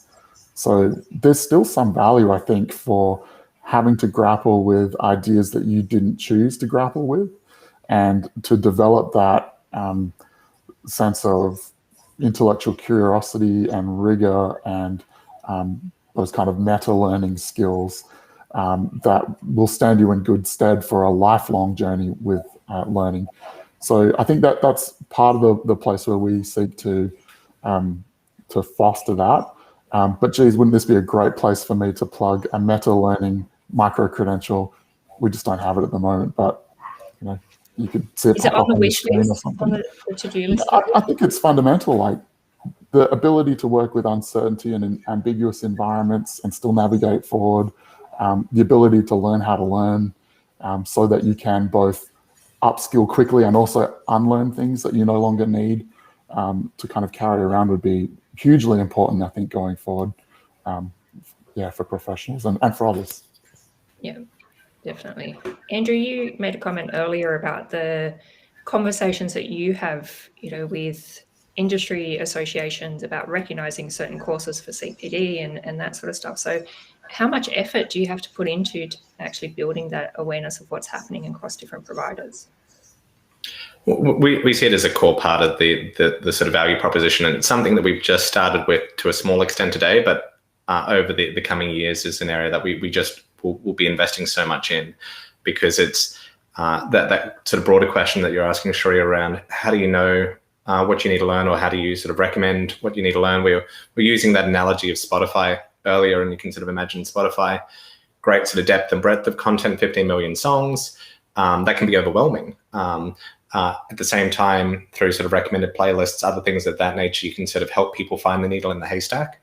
And so we see that both from sort of a technology and data science perspective, but it's also then allowing other institutions to express their recommendations. And so if it's the sort of the industry association for A, B, or C sort of saying, look, this particular content we recognize as being sort of working towards continuing professional development goals, or as Brad was sort of identifying different sort of whether it's at universities or even employers, we're working with some of the large technology platforms like Salesforce and Microsoft to say, okay, well, and AWS to say, okay, well, these are the skills that will equip you for those sorts of ecosystems. Then when the learner is coming in to sort of identify and discover, well, what's the right sort of pathway for me, then we can sort of be that platform to say, look, as a company, we may not have opinions on it, but we've sourced all these other sort of opinions, and so you can identify what resonates for the context that you're in, and the sort of pathway at hand for yourself. Yeah, great. A question in the channel is, in an informal learning environment, how important is peer-to-peer recommendations? It's so hard to know the quality of a course, but having recommendations from peers or colleagues is so useful. Before I hand over to you guys, one insight that I've got on that is, interestingly, we partner at Open Learning with Accredible, which is one of the leading providers of digital badges and certificates. And they've got some amazing case studies which show that word of mouth recommendations or sharing of digital badges for some providers results in anywhere between, I think, 8 and 11% uptake from recommendations. So there's definitely that trust factor involved in it. But do you guys have any insights or comments? Well, I think there's such an information asymmetry out there. And so like if I was to sort of start an undergrad or postgrad course at Curtin, I can gain a little bit of information probably through the website and materials. But if I talk to someone who's been there, done that, and gone through the program, there's just such a richer set of information. And I think it's also because it's that sort of independent recommendation or view, then I think there's a lot of sort of trust and validity that you can sort of put into that. And so like when we're talking about sort of how do we sort of share learning pathways and provide lots of different signals for people to make up their own mind, that's a key part of it. How do you recommend? How do you share? How do you provide that word of mouth? Because when there's so many options out there and time is precious, you don't want to go off and do something, whether it's 2 hours or 4 years, that at the end of that program, you realize actually that wasn't necessarily the best use of time. Definitely. I'm going to throw a question to you now, Brad, is, how do you authentically assess learning in a digital environment when you're talking about credit-bearing courses or micro-credentials? So how do you enable that for stackability as well? Yeah, so the majority of our stackable experiences so far have been face-to-face, and so there's a production of some artifact along the way, and that might be part of the luxury of being in WA at this time and part of the challenge of being in WA at this time. But I think for us, Curtin's definitely been on a journey around authentic assessment, and you'll see, we have very few examinations of any kind at the university because of an assumption that we carry that we strive to assess in a way that is authentic. So the question we're always asking is this something you might reasonably be expected to do in a contemporary working environment? And if it isn't, it may not be the best way to assess a particular competency or learning outcome that you're seeking to foster. Now, there are caveats to that. So if I was to say, in short, is this person who they say they are?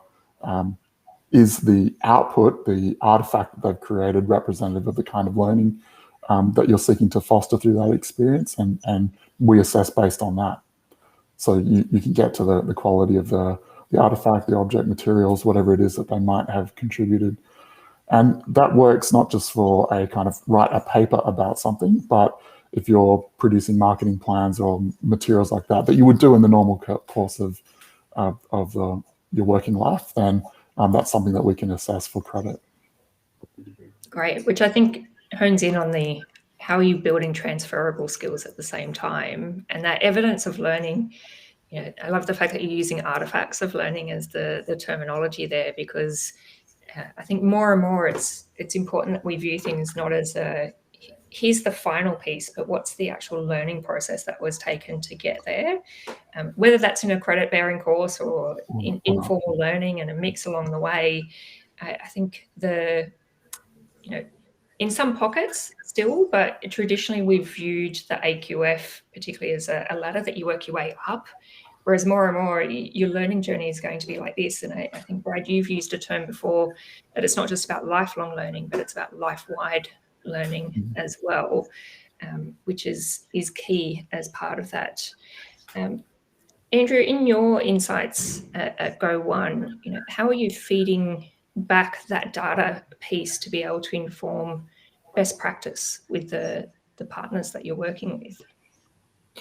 On the sort of authentic assessment side of things, or more broadly? I think authentic assessment, because I'm conscious that there's so many different types of learning experiences that you're delivering via Go1 that not all of them will have an assessment piece. But it's that piece of how, what's the data telling you about learning journey and insights, and that ability to transfer into a workplace as well. Yeah, so because I suppose we've got the opposite challenge to Brad.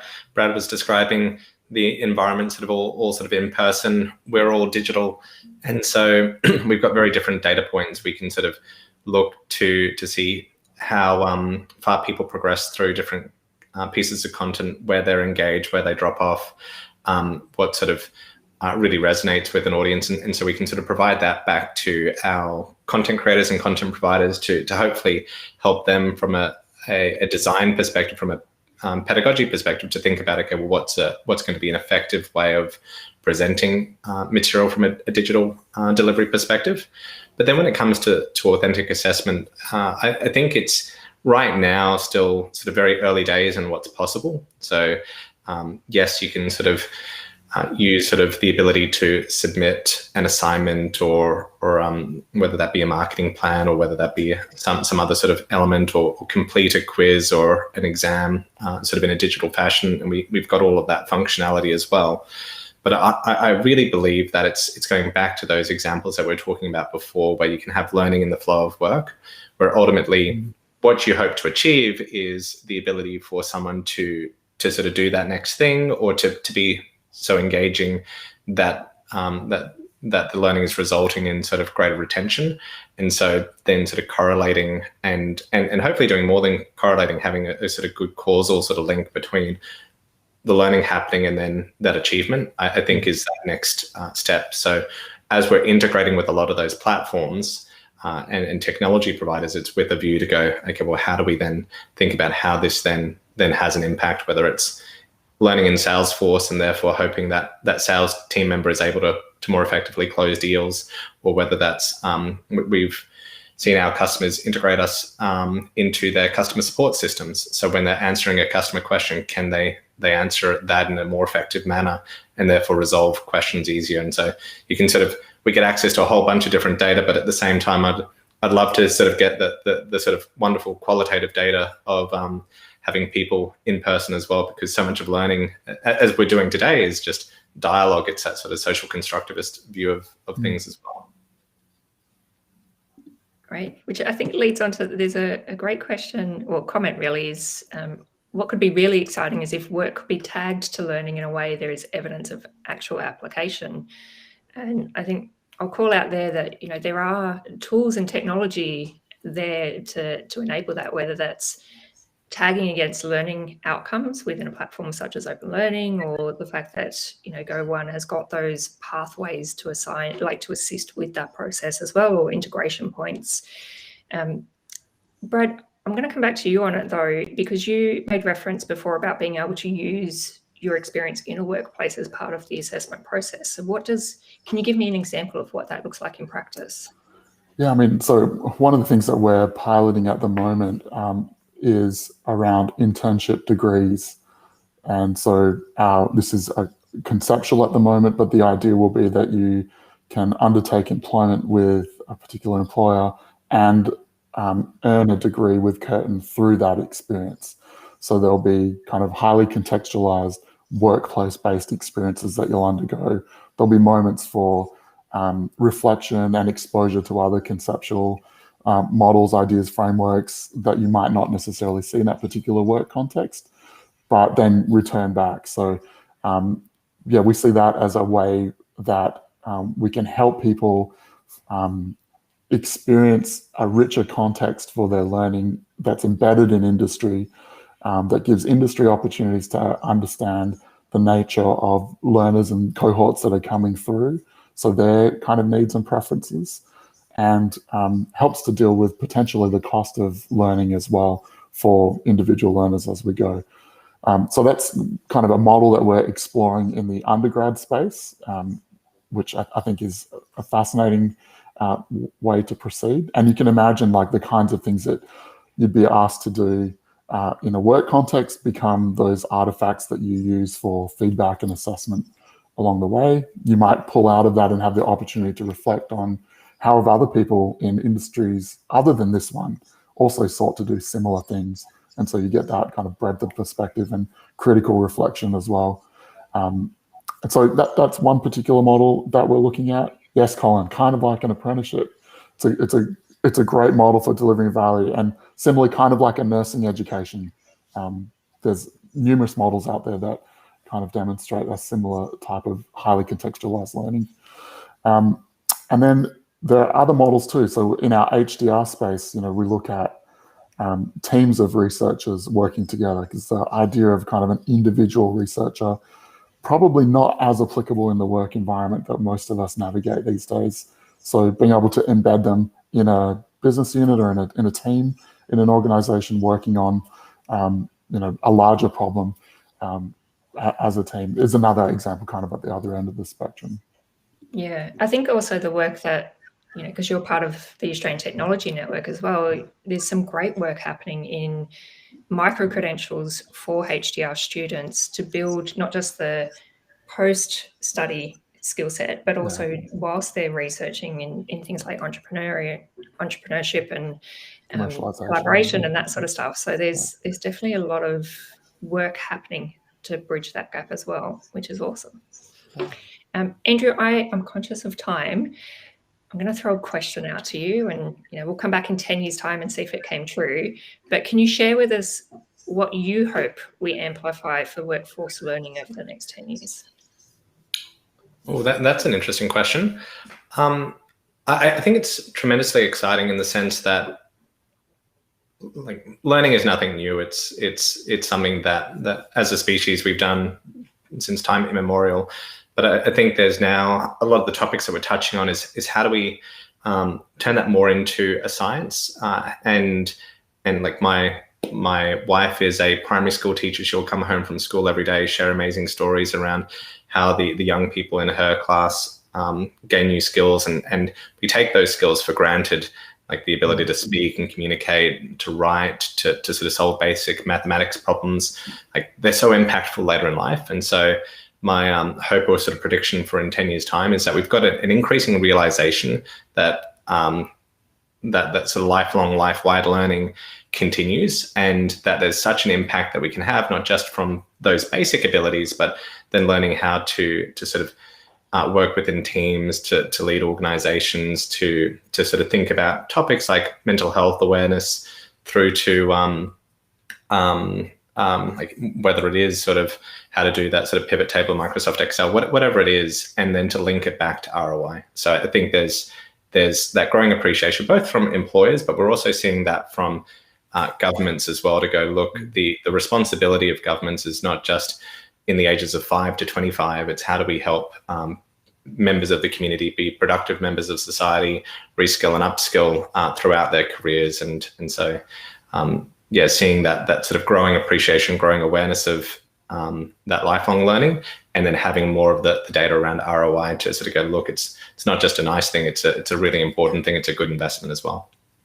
Yeah, great points, and I wholeheartedly agree with you. I think even this morning in one of the sessions, there was reference to the fact that UNESCO has started to highlight, and in the UK especially, about what's the responsibility for governments and organisations to support lifelong learning, particularly as our lifespan increases. But we know the data showing that career change and pace of change is continuing to increase as well. I'm going to just throw to Brad and sort of ask, because I'm conscious we've got 1 minute left before another face pops back in to get me to wrap up, is you've spoken a lot today about work that you're already doing with industry. If you had to do a shout out to industry about, building awareness that how they could work better with universities or organisations, what would you say? I'd like to see a cross-pollination of industry with the academic world. And so I think that's a two-directional thing. So I'm a huge advocate for academics and researchers spending time in industry, not kind of as industry tourism, but embedded in organizations and getting to experience the breadth and complexity of the challenges of those environments. And similarly, I'd love to see industry do placements in university contexts. And I think there's different types of lenses and mindsets about what value can look like when we kind of open up universities as massive public assets, all kinds of infrastructure and minds available to solve real world problems into the future as well. So I'd love to see that cross-pollination and the merging of cultures in some ways to see what surprising and interesting things might arise. I definitely think interesting things would arise, I think, and even just the shared mindset or understanding of what each organisation structure and process is like as well. So at that point, I'm going to wrap up, but thank you both so much for your time today. I've had a lot of fun and would happily continue talking for hours, so I'll stop now, but thank you. Thanks so much. Thanks so much, Shuri, Andrew, and Brad for great insights into lifelong learning enabled by technology. As thought leadership draws to a close for this morning, we now change gears a little. We recognize that there are artists that have taken a financial hit during this difficult time in lockdown. As a result, we've decided to show extra support to our creative peers doing it tough and invite those watching to donate to our support fund. Anything donated will then be divided between the 4 performers joining us at the summit. For more details on how to donate, look at the chat to the right of the stage. It is my pleasure to introduce our guest performer for today's session, Tony Wilson. Tony Wilson has been a lawyer, a radio host, and a TV presenter, winning an ABC documentary series called Race Around the World. He's the author of Jack and the Stuff Happens series and has also written more than 10 picture books for kids, as well as novels for adults. He was the Sydney Morning Herald's Best Young Australian Novelist in 2006 for Players. Welcome, Tony.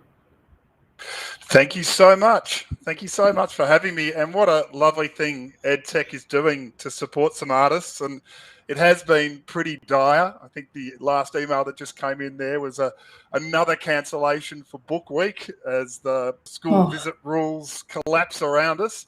But it is lovely to be included in the conference. And well, thank you so much, Tony. That was definitely pulling at the heartstrings a bit, especially in the video. But we hope everyone enjoyed it as much as we did. And now, thank you to everyone who has joined us this morning at the Melbourne EdTech Summit. On behalf of the entire EduGrowth ecosystem, I thank our principal partners, Global Victoria and WAND, who along with our summit partners, Amazon Web Services, Curio, and Open Learning, have provided us support to ensure the program is free for all delegates. Looking forward to seeing everyone back here at 3 p.m., where we will kick off with a discussion on technology to support rapid reskilling with Sally Browner, CEO of Goanna Education, and Jonathan Tanner, CEO of Social Media College. We'll conclude this afternoon with the excitement of the Shark Tank pitch final. See you at 3.